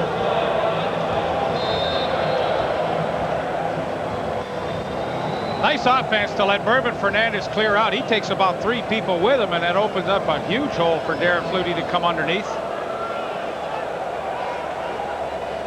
Shotgun for Austin. On the run. And it's intercepted at the 41-yard line. Ken Burris picks off the third Austin pass of the game, and this one could be a little more dangerous. Bombers have it spotted at the 41.5. That's pretty confident play for the rookie cornerback. You know, something obviously tipped him off because he was moving before the ball was in the air when Merv Fernandez ran the hook, and you'll see he is in so much better position to make that catch. And you know, anytime you take away an inside position on a wide receiver and you're trying to run the hook, you're in trouble. Bombers first down. Donegan to his right. Tight coverage by Kelly Sims on Gerald Wilcox.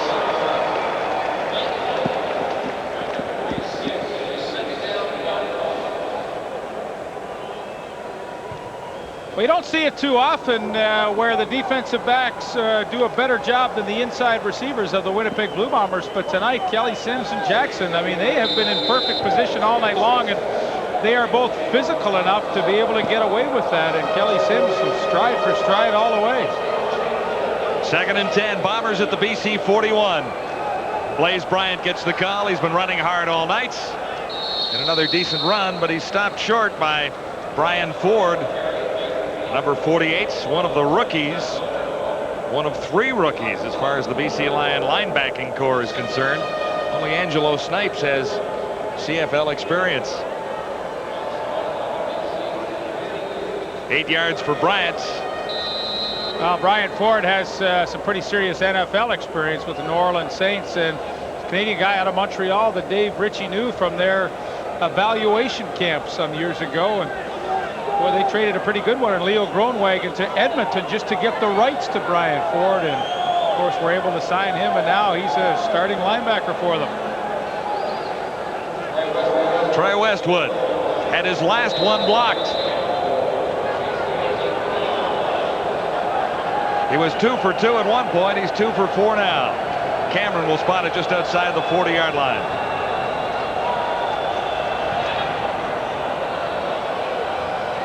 Troy Westwood is good from there, and the Bombers add to their lead. Hang on, there's a marker down far side.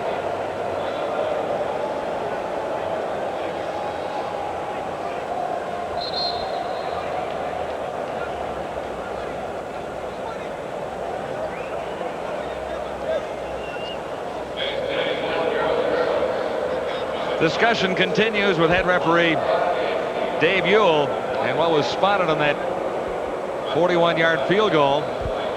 Lions are indicating the penalty is against the Bombers, but no one's telling us yet. They've taken a lot of time to sort these penalties out tonight. Yeah, it slowed down the game a little bit. Oh, slowed it down a bunch. 8:51 remaining, third quarter.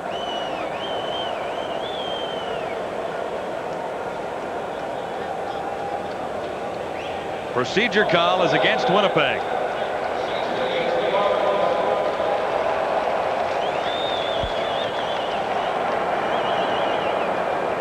So they had the score on the board at 18-14. They flipped it back to 15-14. Illegal procedure, no end. Winnipeg, 5-yard penalty, third down repeat. Well, they might as well make Troy kick it one more time.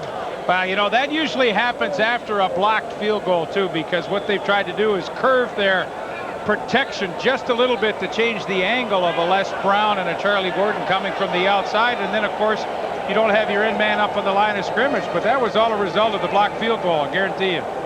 It's a good point. Westwood was angry about the previous one he missed as well, so he might be having just a little bit of a problem with this particular special team. So it stands at 15-14, 8:45 to go, third quarter. Westwood moves back 5 yards and will try this one from the 46. Cameron holding. And this time he's wide. Freeman Basinger gives up a point. So the Lions gain a couple on that exchange. Might be important later. Now 16-14. It's a 2-point ball game. And let's join Jamie Bone.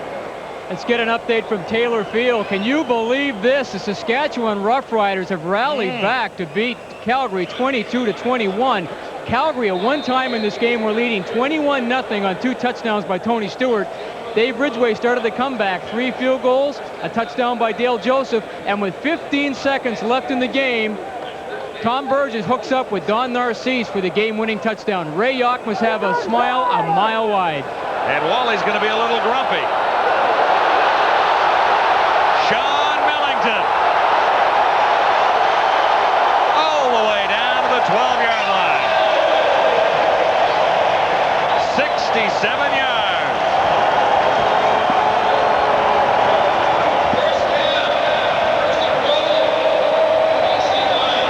Anthony Shelton finally brought Millington down. And it's interesting how they've changed their offense around. A year ago, he was the fullback, the blocking back. But now tonight in the opener, he's starting at the tailback position, and a big block from number 58, Rob Smith, on the left side opens a huge hole, and Sean Millington, who's 6'3" and 2 1/4, breaks a couple of tackles. First and goal to go. The Lions at the Bombers' 7. Ryan Hansen gets the call, number 34. He's halfway there. Caught from behind by Randall. Sorry, John. One of the knocks against a defense like Winnipeg is occasionally with all that blitzing, you can take yourself out of position. And that's exactly what they did on that long run by Sean Millington. And it doesn't take much to spring one of these fast guys loose. Second goal to go. Lions. Ball spotted at the 3-yard line. BC with a chance for the lead for the first time. Markers are down. And nowhere for Hansen to go, although he scrambled to the 1 and maybe made it across. No, there's a marker down.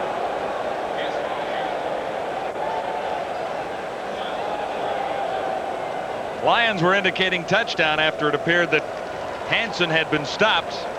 But there's a marker down that we'll sort out here. Offside.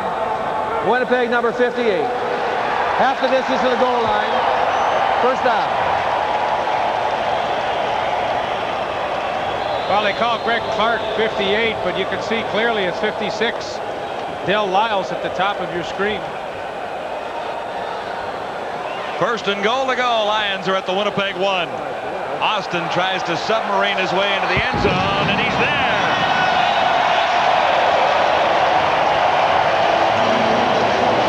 Bill McCollins says no touchdown, but he's wrong according to the officials because Austin is in.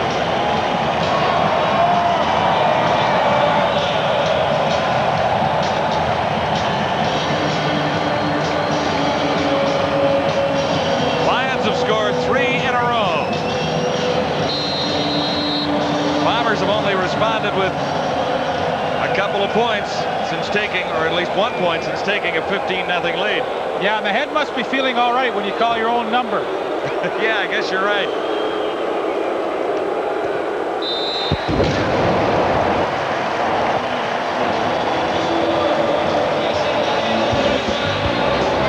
.6:31 to go. The Lions have the lead for the first time. Happy times at BC Place. It's 21-16.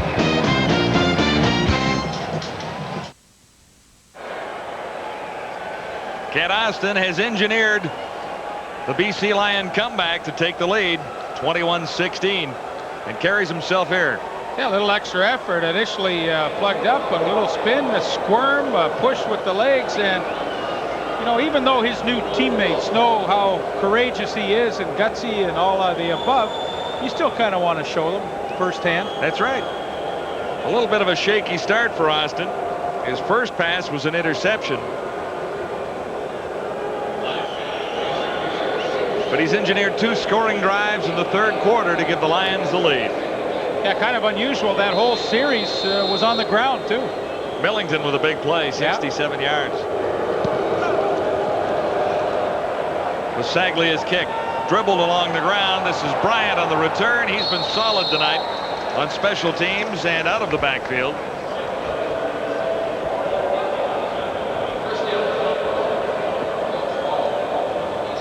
As mentioned, Millington with a 67-yard run, 4 plays, 72 yards in total, and those are quick touchdowns that Austin has picked up for the Lions. Well, they certainly shifted the momentum around, and it all started with a great defensive stand late in the second quarter. And, you know, for Cal Murphy, who's had everything his own way in this game, all of a sudden, the Blue Bombers find themselves behind and have to try and regroup. Blaze Bryant on first down at the 48. And I think this is really something that they're going to have to establish. They haven't been able to establish the 2 inside receivers, Alford and Wilcox. So the next thing is to try and get Blaze Bryant running behind that big offensive line. Heck, you're only down by 5 points. And, you know, I think Matt Dunnigan has to be thinking, look, we've got to try and slow this game down, slow the momentum down just a touch, and keep the ball away from BC for a while, and we can do it with the run. 4 yards for Bryant. Dunnigan on 2nd and 6. Pumps once over the middle. And he's got a completion and a first down to Gerald Wilcox in front of Kelly Sims. Well, and it took a near perfect pass to do it, because Kelly Sims once again was right on the hip of Wilcox, but Dunnigan throws it low and away, and the only person that really has a play on it is Wilcox. A little pressure on Dunnigan, but he got it away for a 20-yard strike.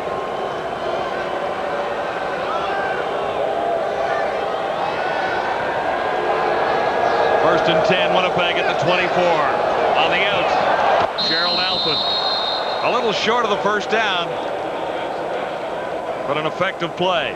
2nd and short coming up for Winnipeg. So Dunnigan has responded. Bombers are down by 5. And a little crossover between Williams and Alfin picks off Jackson just enough that Alfin's able to make the easy catch and get almost to the first down. It looks like a long yard, or maybe 2nd and 2 here.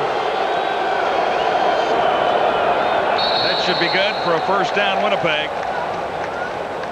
Chris Johnstone got the call. 4:44 to go, 3rd quarter. Lions into the lead at 21-16.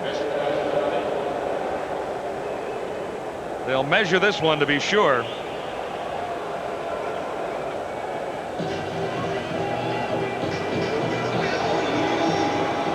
Well, you always want to answer a scoring drive with one of your own, and Dunnigan's doing his best right now to do just that. Just enough for the first down. Well, it sure helps to take these drives near midfield after the kickoff, too. Play on that short field for a while. Yeah, decent return by Blaze Bryant, set it up. First and 10, Winnipeg at the Lion 14. Dunnigan, a little jump pass. Wilcox inside the 10. Enos Jackson, number 29, covering on Wilcox, making the tackle. 7 yards. That's a good call, too. You know, you've got 2 slot backs that are as big as Wilcox and Alpha, and if the defensive backs lay off, it's a super move to hit them quickly over the middle, and, you know, they can fall for 6 or 7. And then, of course, you always set yourself up in a good second down situation. 2nd and 5, Bombers at the 9. Blaze Bryant can't get away from a hard-charging BC defense. Tyrone Chapman was in on that tackle, number 47. Yeah, you'll see a little help from number 13, Tom Europe, the middle safety, too. They meet him shoulder pad to shoulder pad and stop him short, so the Winnipeg Blue Bombers go gambling. 2nd down and 4. Ball at the BC 5-yard line. Dunnigan. On 3rd down, I should say. 3rd and 2.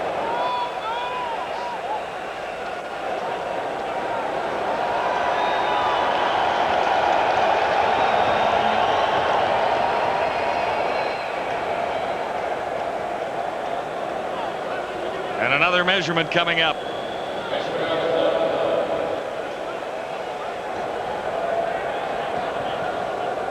This one a little more crucial.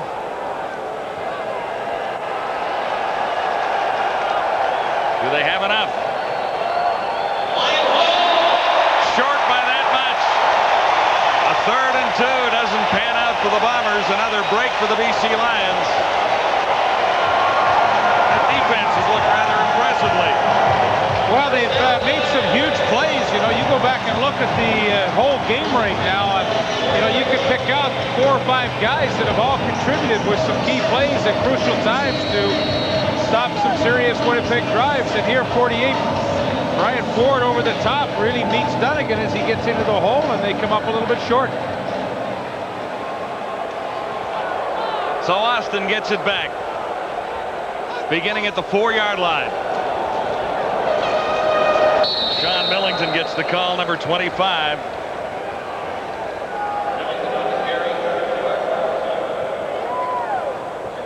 Lion defense holds on to a 5-point lead at 21-16 with 2:43 to go, 3rd quarter. Maybe they should have given it to Chris on that short yardage. I would think. Well, I'd love to see him at fullback just once. Played a little junior hockey, didn't he, a long time ago? Yes, he did. There's Ken Austin, a little jump throw pass. Oh, almost had that one grabbed off. Greg Clark, number 58, had it slip through his fingers. Yeah, Austin's lucky. He's put up some balls tonight that have had the Winnipeg team every opportunity to make interceptions, and Ken Austin really got away with one there. You know, it's great to be courageous and try and make things happen, but at some point in time, too, you have to say, hey, we're a little overmatched here. Let me just put it in a safe spot and bring the punter in. Lou Pasaglia, about 7 yards deep in his end zone. Bombers with a chance to get good field position here. Alan Boyko waits for it at the 40. So Dunnigan has something to work with as he takes over with 1:57 to go, 3rd quarter. World Cup action on TSN continues on the weekend with World Cup today, followed by Spain versus Italy at noon Eastern, 9 Pacific time, and then the Netherlands versus Brazil. That's the Saturday schedule. Sunday it looks like this with Germany against Bulgaria, followed by Sweden against Romania.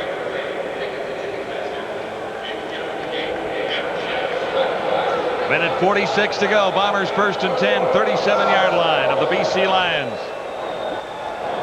Blaze Bryant. Looks to be halfway to a 1st down.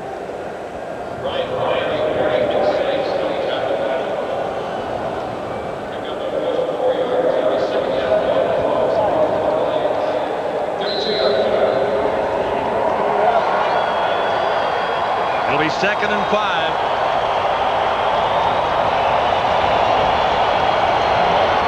At the 33 of the Lions.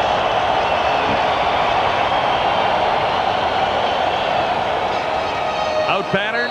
Did he hang on? No catch. David Williams couldn't hang on. Charles Gordon with David Williams. And Gordon has won about the last 3 battles with David. Well, he's had a good night for a guy who was beaten like a drum a few weeks ago in preseason. He has really come back with a vengeance tonight. But you know, it's no secret to this game and sport in general. If you make the big plays, you know, you have a great chance to win. And the BC Lions in the last quarter and a half have made a lot of big plays. Here's Troy Westwood trying to get the Bombers back within a couple.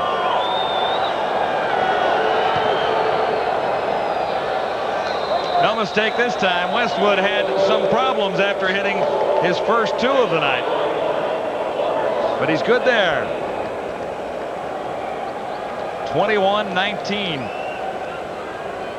Into the final minute, 3rd quarter at BC Place.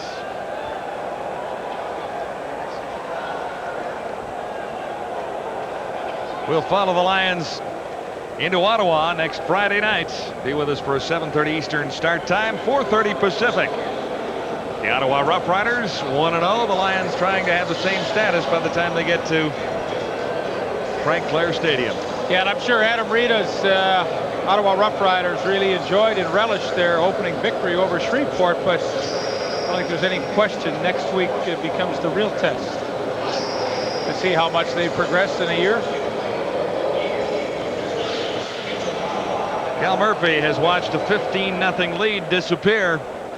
He is down by a couple of points as the Bombers get set to kick it back to the BC Lions. Well, they stopped the bleeding anyway. The BC Lions had taken complete control of this game, and Winnipeg all of a sudden with that field goal has put a little stop to the momentum. And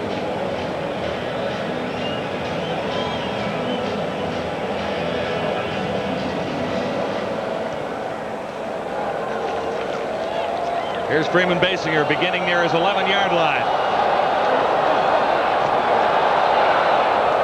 An explosive kick returner. Basinger is out near the 30. Greg Clark leading the tacklers for Winnipeg. And Austin begins with better field position on this possession. And the numbers are starting to perk up a little bit. Still the 3 interceptions. well, he really hasn't been in a rhythm at all tonight. You know, some of the catches his receivers have made have been of the spectacular variety. It hasn't been an easy road for Austin at all tonight. 1st and 10, far side. Catchable ball is dropped. Ray Alexander, number 88. And he looks to be taking the blame there for that, pointing to himself.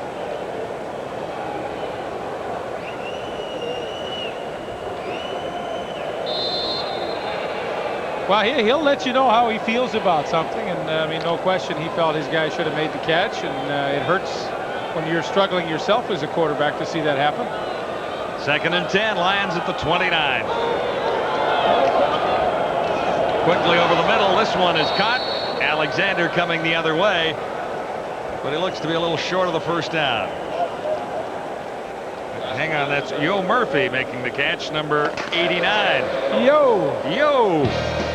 Yo's a little short. From Vancouver, CFL Live, a 2-point game, and the 3rd quarter is complete.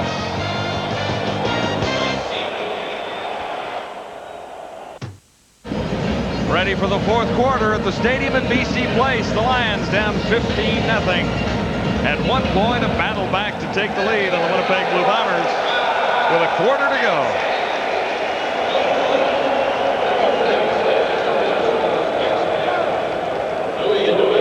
Lou Pasaglia set to begin the quarter, standing back near his 22-yard line.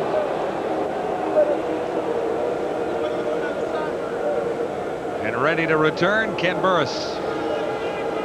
Solid special team player on a Bowling Green.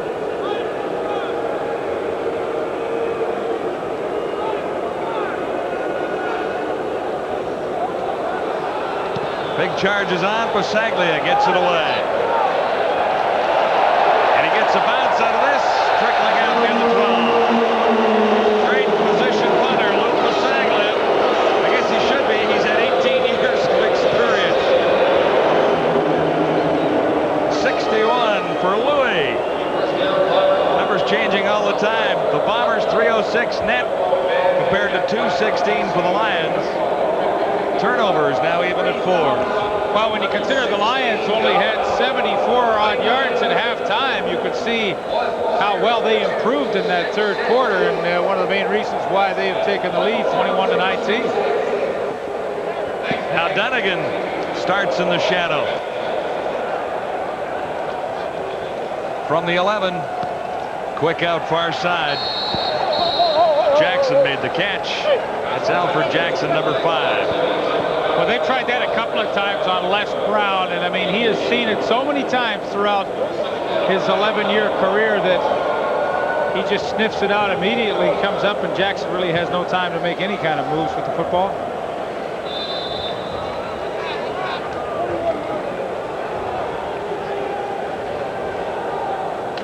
Second and a bunch facing Dunnigan here, even though he did get the completion.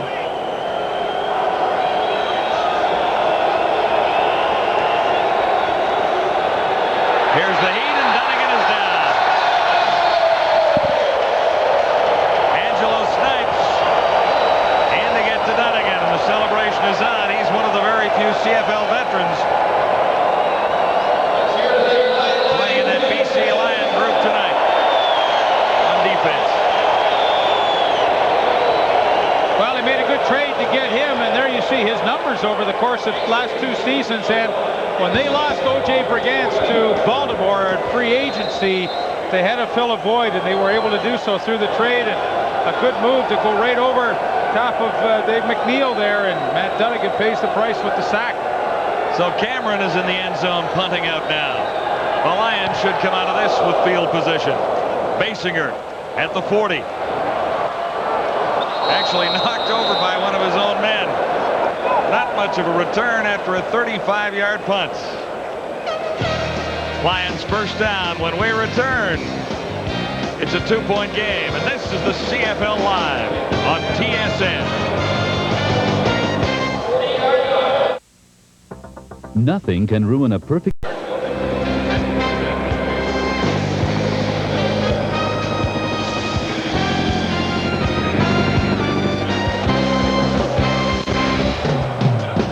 Around the CFL tonight, maybe a surprise here if you cut the score earlier. The Stamps had a 21-0 lead. The Rough Riders stormed back on a late touchdown by Don Narcisse to win it by a point.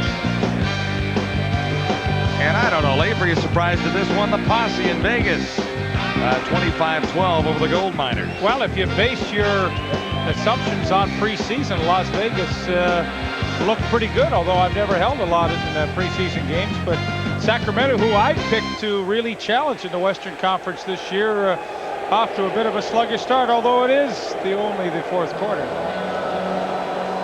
Cal Murphy has watched the lead disappear here. It was 15-0 Winnipeg. It is now 21-19 BC.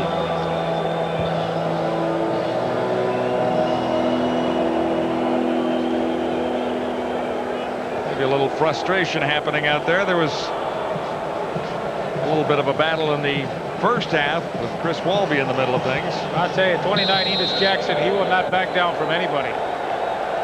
Here are the Lions, 1st and 10. Kent Austin at the controls. 1st and 10 BC at the 40. Austin quickly. Alexander made the catch and crawled for a couple. A marker down.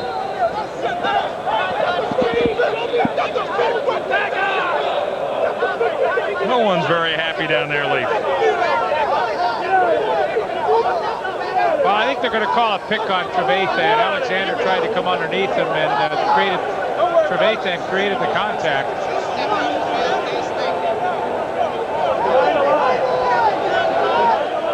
Well, you see to the right of your screen, initially Trevathan goes to the outside, and there you see he tries to pick off Donald Smith, the outside corner, and the officials are having a great discussion. I don't know what about. Forward pass interference. BC number 77. 10-yard penalty. First down repeated. The discussion might have been whether Winnipeg wanted to accept the penalty or not, but there's no question the pick was evident.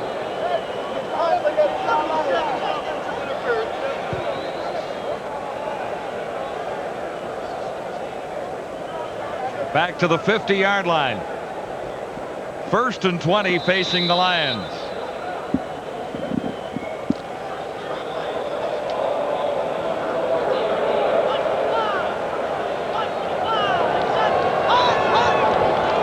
Shotgun. Austin down the sideline. Alexander turns and makes the catch in front of Donald Smith. 20 yards, exactly what Austin needed. Yeah, and they really take a page out of the Winnipeg book with Dunnigan and David Williams, because this pass is thrown purposely behind Ray Alexander, and Ken Austin knows that he is more than likely able to adjust to it. He does just that. Donald Smith has no idea where the football is, and boy, in a hurry, they pick up a first down on a 1st and 20 situation. That's pretty good. 12:55 to go, 4th quarter. Lions first down just inside the Bomber 30. Austin has a man open. It's Trevathan, ducks under one tackle. He's down to the 15. 14 yards for Mike Trevathan. Bobby Evans missed the tackle on Mike Trevathan. Trevathan is really good at taking a defensive back to the inside and then using that spin move to get back outside. That's the 2nd time tonight he's done it to Bobby Evans.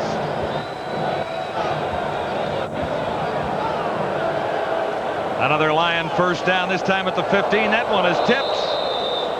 And the Bombers had an opportunity to pick one off again, although Anthony Sheldon wasn't all that close to the play. It'll be 2nd and 10. Lions at the Bomber 15. BC leading 21-19.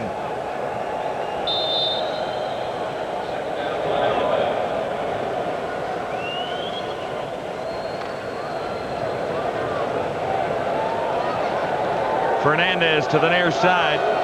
That'll put Alexander far side of the field, top of the screen. And the call goes to Ryan Hansen.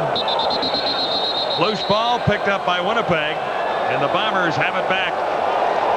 Bill McCollins, number 99, celebrates his first fumble recovery in the CFL.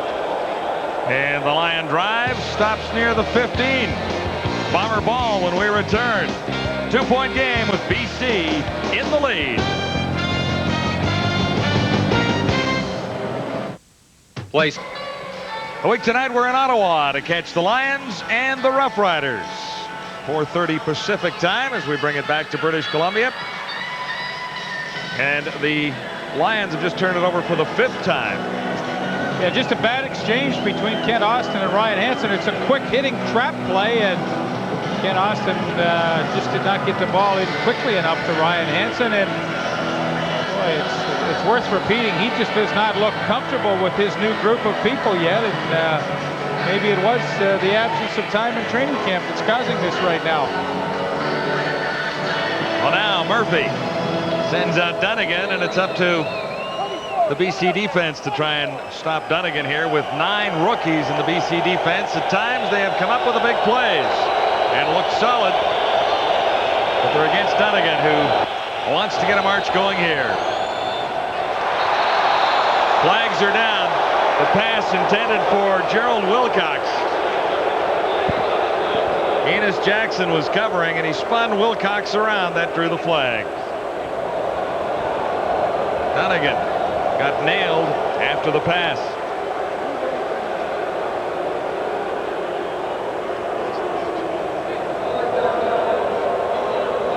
Yeah, they threw it. Don't worry. Don't worry. Don't get the blood pressure up, Matt. They threw the flag. You're going to get it.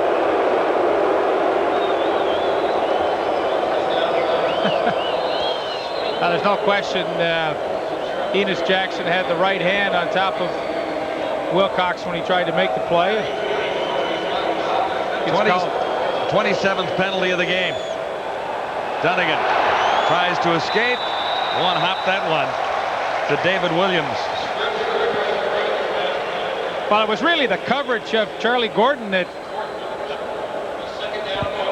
stopped Matt Dunnigan from making that completion. Yeah, there was pressure coming, and but Dunnigan still had time to throw it, but the coverage was so good by Charlie Gordon that Dunnigan really had no place to go with it.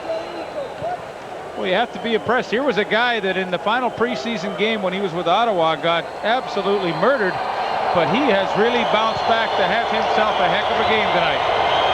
2nd and 10, big play for the Bombers. Beginning at the Winnipeg 24. Little drop play to Blaze. Or rather, Johnstone, number 25. And he has enough for the first down. So that works out well for Winnipeg on 2nd and 10. 13 yards for Chris Johnstone.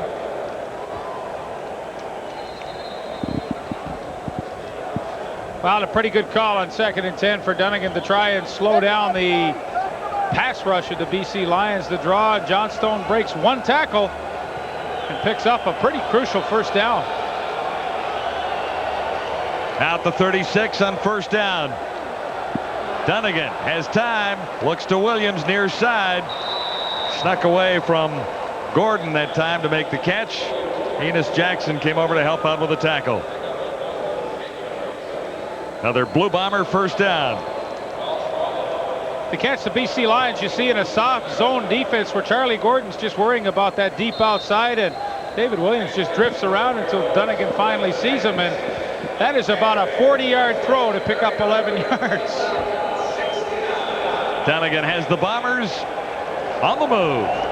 Another Winnipeg first down. This is Blaze Bryant, and he's more than halfway to a first down. Bryant has been effective tonight.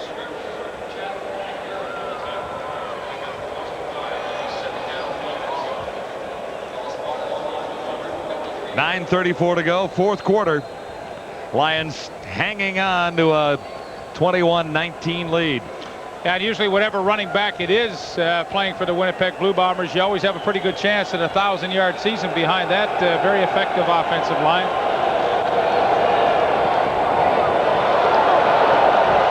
Wilcox. Another first down on 2nd and 5. It's a good scheme for the Winnipeg Blue Bombers. They clear out here, and here comes Wilcox out in the flat, and there's nobody that can come from the inside to cover him, and Matt Dunnigan sees it so quickly. Look, the ball's in the air, and there's nobody within 15 yards of Wilcox, and that's good execution to use him as the third receiver. 17 yards, and the Bombers are set up now at the BC 40. An impressive march by Matt Dunnigan. Blaze Bryant again off tackle this time. He broke one. He got by Kelly Sims.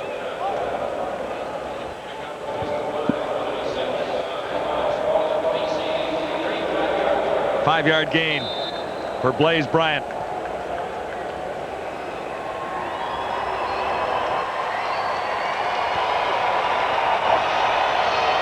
(21-19). The Lions have the lead. The Bombers have an opportunity to retake it here.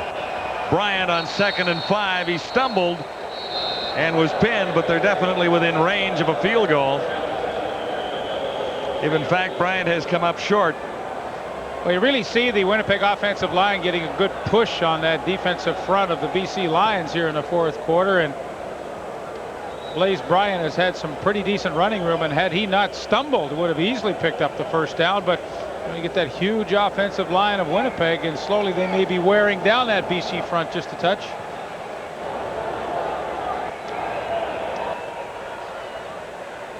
Yeah, the Canadian-made defensive line with Scrivener, rookie Doug Peterson, Andrew Stewart, and Kent Warnock rotating through that threesome. Well, we felt that might be the difference in the game. Could they upset the rhythm of Matt Dunnigan with some pass rushing pressure? But right now is, can they stop the running game? 3rd and a long one. Flags are down. Blaze Bryant might have been stopped short. We'll see what the infraction was. Well, this will really depend on the spot. They got a tremendous surge from their front seven. But there is a flag down, so you might want to hold the celebrating just for a second. Lions are celebrating. They made the stop. Whether or not it was an offside call against BC remains to be seen. Well, now they're going to measure it. Well, I think obviously the penalty's against Winnipeg then if they're measuring.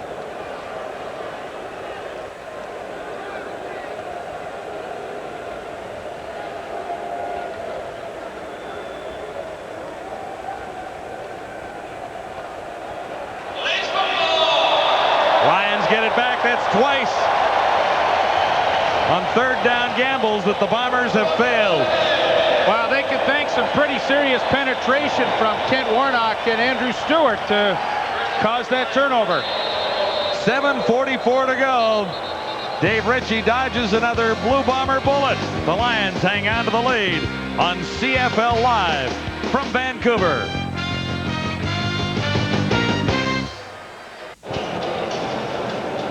Lions hang on to the lead after another Bomber gamble failed. Well, we talked about it just before the break that the good surge of Kent Warnock and Andrew Stewart get in and get the penetration. And then, of course, it's the linebackers that clean up from up top. And, well, you get a good look. Here's Brian Ford here and Kelly Sims right here. And, you know, there's just not enough people to block everybody. And at some point, you got to ask your running back to run over them. But Blaze Bryant is just not able to do it. 48, Brian Ford sticks his nose right up there, and he's 240 pounds, and it was just no match. Blaze Bryant couldn't run over him, so the BC Lions take over on the turnover. 7:44 to go, fourth quarter. Lions by 2 with a first down beginning at the BC 30. Austin, shotgun. Intended it for Darren Flutie. Another marker is down on Daryl Sampson that time. Or at least he was covering on Darren Flutie. Yeah, I don't think there's any question. He made contact early, and boy, there's been a lot of interference penalties tonight. Pass interference. Winnipeg number 30, 10-yard penalty, first down. You know, often you read the play so quickly and you have a chance to get in there. You just can't lay off the receiver because you're there so quickly. But that time, Daryl Sampson, no question about it, he made contact early. Just too many penalties. That's number 28. Sean Millington gets the call. 3 yards the gain. It'll be 2nd and 7. 7:07 to go. Fourth quarter at BC Place. Yeah, and you know that Ken Austin's thinking, hey, I'd love to get a drive together here, but I'd love to take a little time off that clock as well. Just slightly under 7 minutes to go. Not a bad night for Millington. Well, 5 carries, 72 yards, and really he's playing out of position. He is a fullback normally, but tonight in this lineup, he's the tailback. There was one long one included there, over 60. Austin couldn't quite hook up that time with Yo Murphy, number 89. Yo Murphy took a peek at where he was going to go after he made that reception, and for Austin, a little frustrating. He knows he has struggled tonight, but Murphy should have made this catch, and well, you see the head move right there. Yeah, quarterback gets upset when that happens. Oh no, Yo.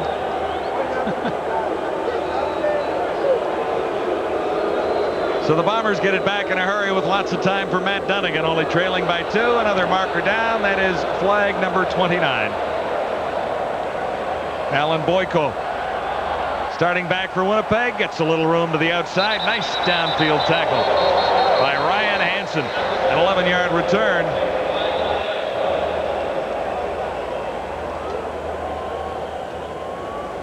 We'll check out the infraction.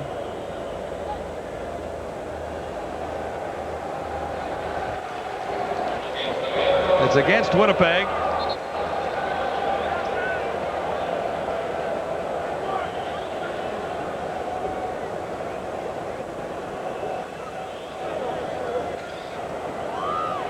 A lot of meetings tonight. Yeah, long discussions.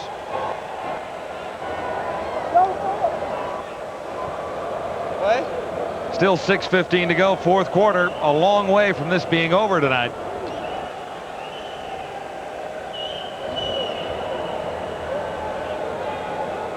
I guess they're considering everyone's opinion.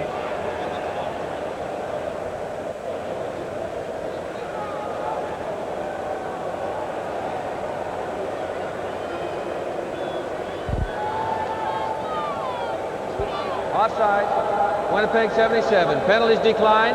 First down. Yes. Bomber ball back at the 30.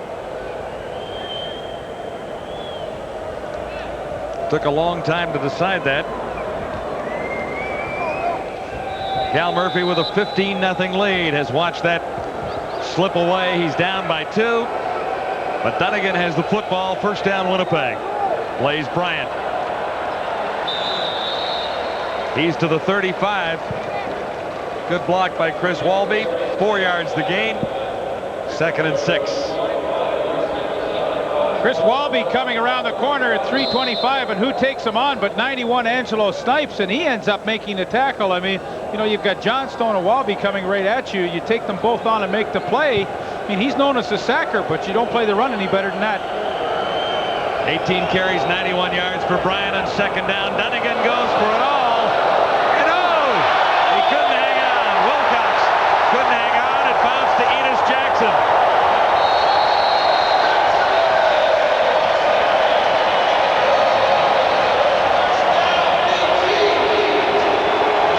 Lions have found a way on defense.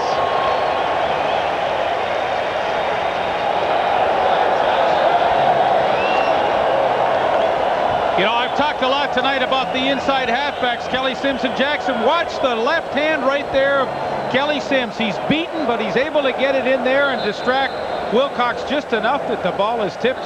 And who is there but Enos Jackson for the interception? But Oh boy, you know, if you're going to get beaten throughout the course of a game, but if you can recover and make a play like Kelly Sims did, that is unbelievable. Lions have it again with a first down just outside the 40. Hole opening up for Millington. He's near the 50-yard line. Boy, he's an exciting guy to watch when he gets ahead of steam up. He's 6'3", 2 1/4, and as he breaks it to the outside, all the defensive backs, you know, they're thinking, geez, why is he coming at me? That kind of size. Made it as an all-star fullback last year. You know, it's one thing to have size, but it's another thing to deliver a blow when you run with the football, and he is able to do it. Gain is 7. This will be 2nd and 3. Millington again, and he's short of the first down by at least 2 yards. Decision time. 4:23 to go. Lions by 2. Well, I don't think there's any decision. As well as your defense has played here in the second half, I think you have to kick it away. That's 2 yards. Almost 2. And Winnipeg can thank Lloyd Lewis for some pretty serious penetration there to slow Millington down and keep him short.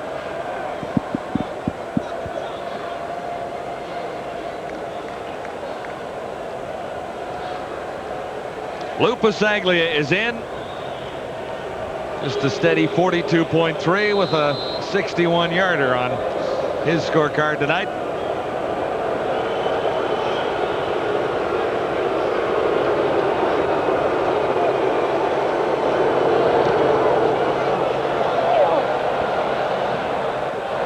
Bouncing back.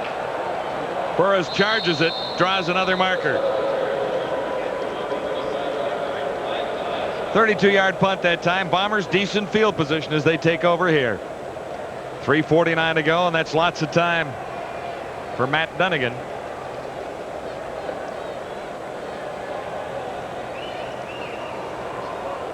Cameron versus Pasaglia. Louis has a year on one scale and 4 more years experience. Older guys, but the legs are still young. Yeah, from coast to coast, those two guys. One from Acadia, one from Simon Fraser. Pasaglia, the West Coaster. I got holding. BC number 34. That penalty's declined. No yards. BC number 16. 5-yard penalty is declined. First down. Bombers will settle for field position, I guess. I don't know. Not bad at the 35. I don't quite understand why you declined the no yards penalty. I guess at the point he gained more on the return. 3:39 to go. Here's Dunnigan, ready to work for the Blue Bombers. Over the middle, hanging on is Gerald Alphin. Tight coverage. Alphin makes the catch. 36 yards the gain. And it's that little half roll to the wide side of the field and the throwback. It influences the middle safety just enough that Alphin can find an opening in the seam.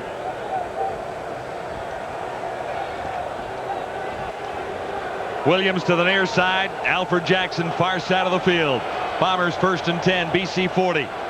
Dunnigan, time, looking for the home run toss. And he just overthrew his intended receiver, Gerald Wilcox, with coverage by Kelly Sims. 3-minute warning at BC Place. Still a 2-point ball game. Bombers with another chance when we return. This is CFL Live on TSN.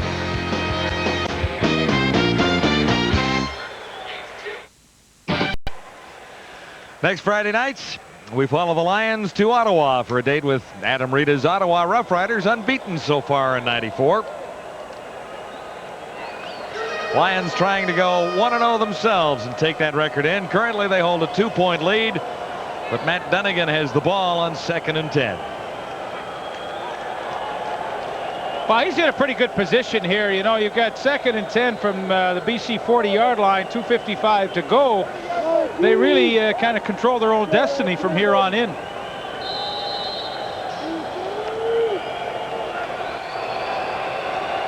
Big sequence here for the Bombers.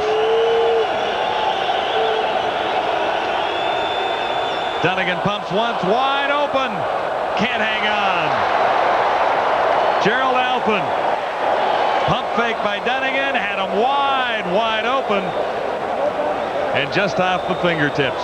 You know, they don't complete it, but here's Alphen right here. They fake that quick screen back here, and watch old Les Brown come up, and there goes Gerald Alphen. Now, they don't hit it, but heck, did they save that play for the right time. Look at that. That's about as easy as you're ever going to get it, but Matt Dunnigan just couldn't hit it. Field goal try. Bombers trying for the lead once more. Cameron holding. 47-yarder for Westwood rather. He is short.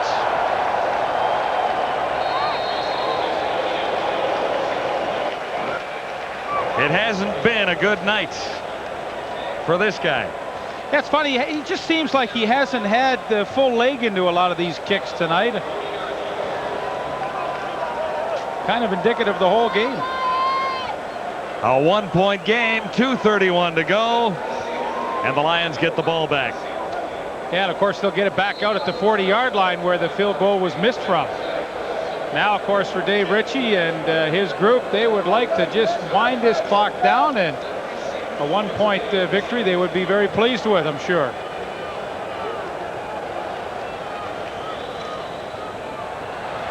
Flutie makes the catch. He's short of the first down, but only by a yard and a bit. Lions trying to snatch one back from the Winnipeg Blue Bombers. They trailed 15-0 at one point.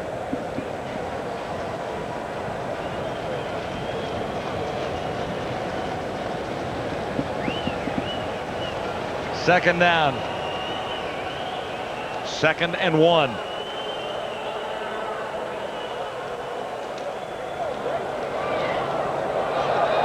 Flutie, the intended receiver. You didn't like that call. No, you bet I didn't like that call. 2nd and 1, you got a chance to get a first down and to get at least 40 more seconds off the clock. And you know, the only thing I can think of is that in the back of their minds they had planned to gamble for it all along if this didn't this pass wasn't completed. Yeah, but it looks like a long yard to me the way they've got it spotted down there. Well, I can assure you that I think the strategy is questionable at best. Anyway, they'll take a timeout and figure out what they're going to do. Yeah, Richie's agreeing with you on the strategy now. Well, that is a good yard, maybe even a little better than a yard, and you know, Winnipeg's just tough defense to run short yardage against at the best of times. So I think you'd really question that call. Yeah, 2:02 on the clock, so if Dunnigan gets it back here, I mean, he can work some magic. He's in position for a single point for the tie and a field goal for the win. And what do you really have to gain by completing the pass? I mean, what you want as much as anything here is you've got the field position. You want to run time off the clock, and you know, with the first down, they would have had at least 40 to 50 seconds off the clock without even making another first down. Lou Pasaglia is in. His last kick was a little short. Charges on. Lou gets a good one away here. Chasing Boyko back inside the 10. He lets it bounce, draws a flag, and is tossed out by Trevathan inside the 10. 1:52 remaining for Matt Dunnigan. Wow, there sure have been a lot of mistakes tonight. I guess it's a little early in the season when you think back to the 4 preseason games the teams used to play in this league. 77, 5-yard penalty. Well, partner, I don't agree with you on this one. You're looking at 2 veteran teams tonight, and it's been a sloppy game.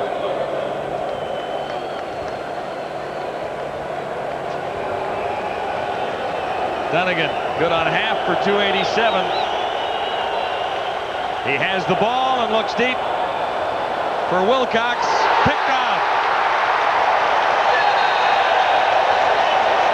Kelly Sims has the ball. Dunnigan.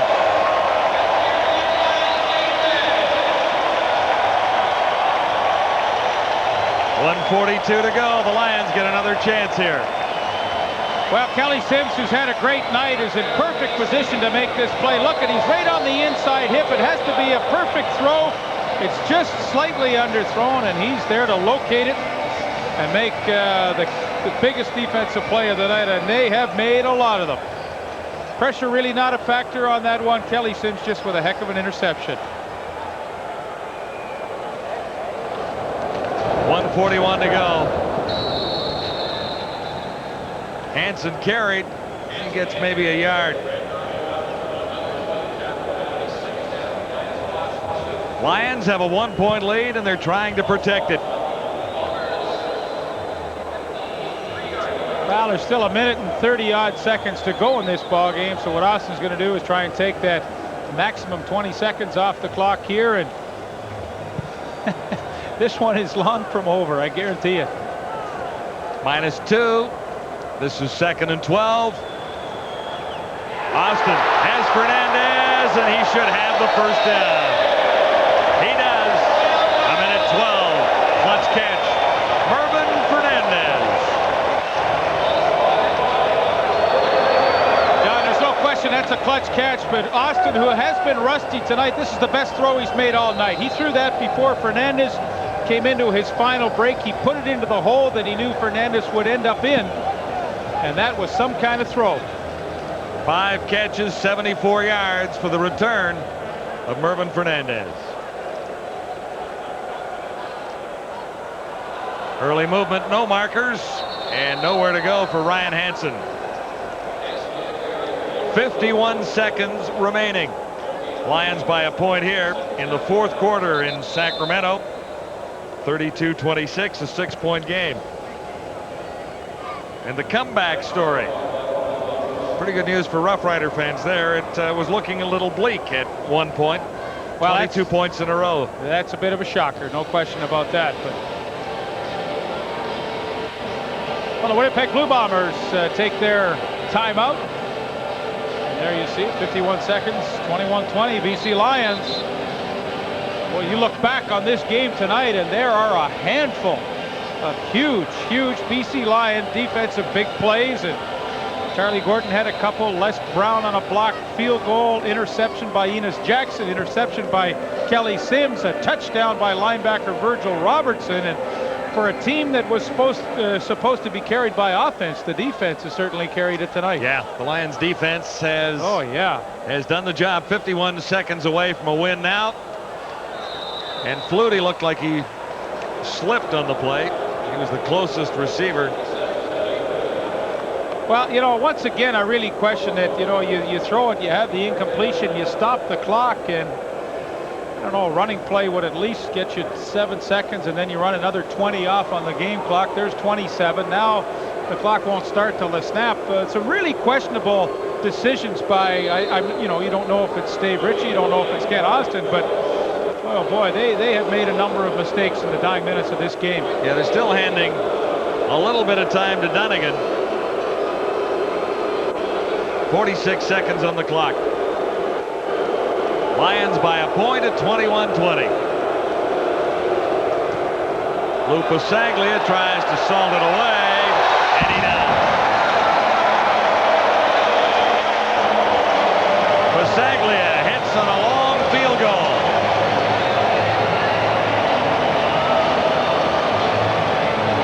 A 46-yarder by Lou Pasaglia.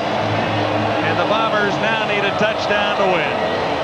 Well, even after 19 years of doing it, you still can get a little excited about kicking a field goal like this that really has put your team in a tremendous position to win this ball game. That was a crucial kick right there.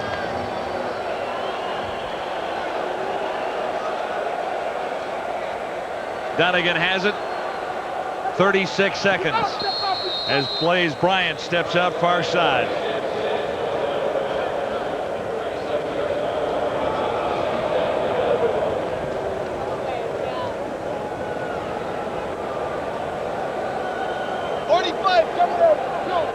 24-20. Lions in the lead. Say hi to your dad for me. Bombers have only scored 5 points in the second half.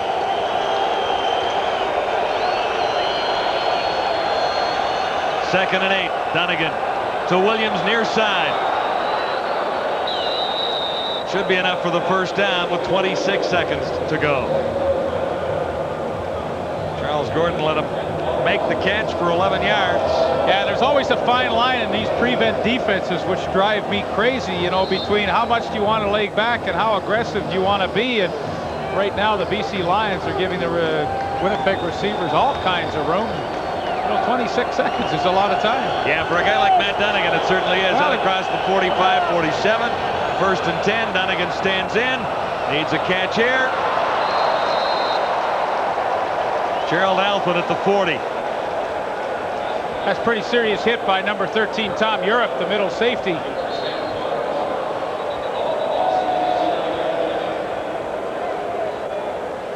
And although you never want to see a player hurt, in some ways, a bit of a break for Winnipeg to be able to stop the clock here, but Tommy Europe just buries the helmet into Gerald Alphin. 23-yard gain there, and Alphin is still down on the turf with 19 seconds to go. So it's not over for the Bombers yet, but they need more than a field goal to win it.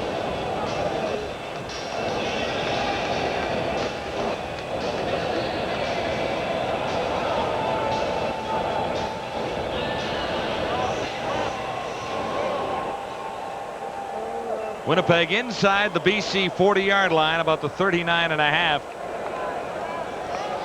As Alphin is attended to.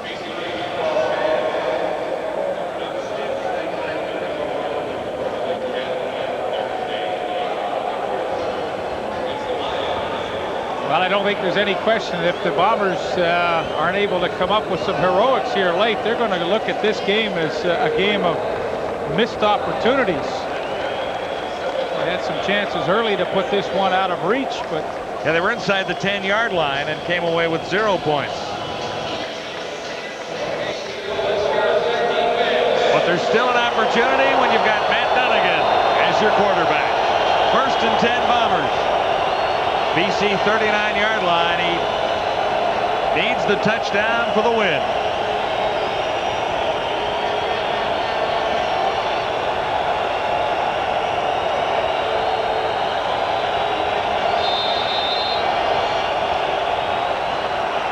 Dunnigan escapes. Oh, he can run it in. He may have a chance himself. Out of bounds at the 11-yard line. 9 seconds to go. Oh, my goodness. Few more options open up for the Bombers here. Well, you get into that man-to-man coverage as the BC Lions were, and once Matt Dunnigan breaks containment, you're going to see nobody within 30, 40 yards. And you know, once they don't make the tackle at the line of scrimmage, Dunnigan off and running, and this sets up a pretty dramatic finish with 9 seconds to go. The 11-yard line. A win here is definitely within reach. 8 seconds left. Dunnigan. Boyko couldn't hang on. 3 seconds to go. Almost a remarkable catch by Alan Boyko. Sims covering. Well, he's had himself a heck of a game. He got the hand in with Alan Boyko there and distracted him just enough that he couldn't make the catch. So, hey, it all comes down to one play. One more crack at it for Cal Murphy. 3 seconds on the clock. Barring penalty, this should be the last play of the game. From the 11, here's Dunnigan. From behind, Snipes. Ritchie wins it.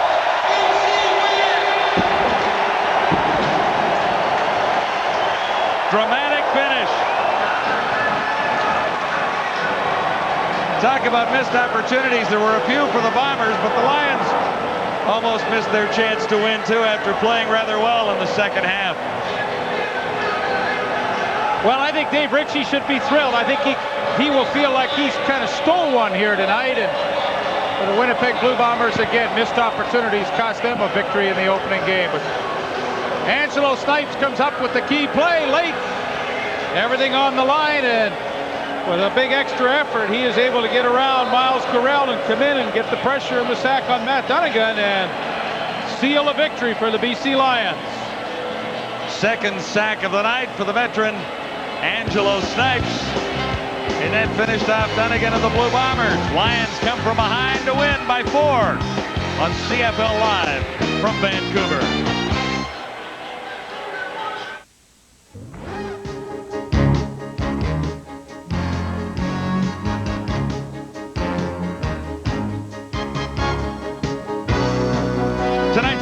Turning Point brought to you by Armor All. Well, it was in the third quarter after the BC Lions made a big comeback at the close of the first half.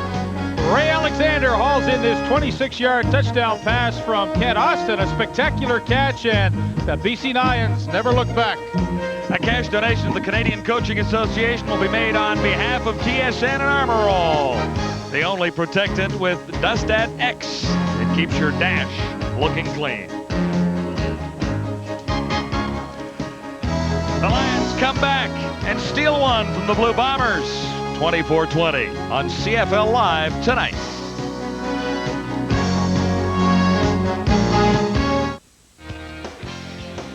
CFL Live on TSN, brought to you by Pepsi. Be young, have fun, drink Pepsi. And by Mark's Work Warehouse. Closed at work. Join us for our next game next Friday night in Ottawa as Dave Ritchie's 1-0 BC Lions take on Adam Rita's 1-0 Ottawa Rough Riders. Game time 7:30. Once again, the final score at BC Place.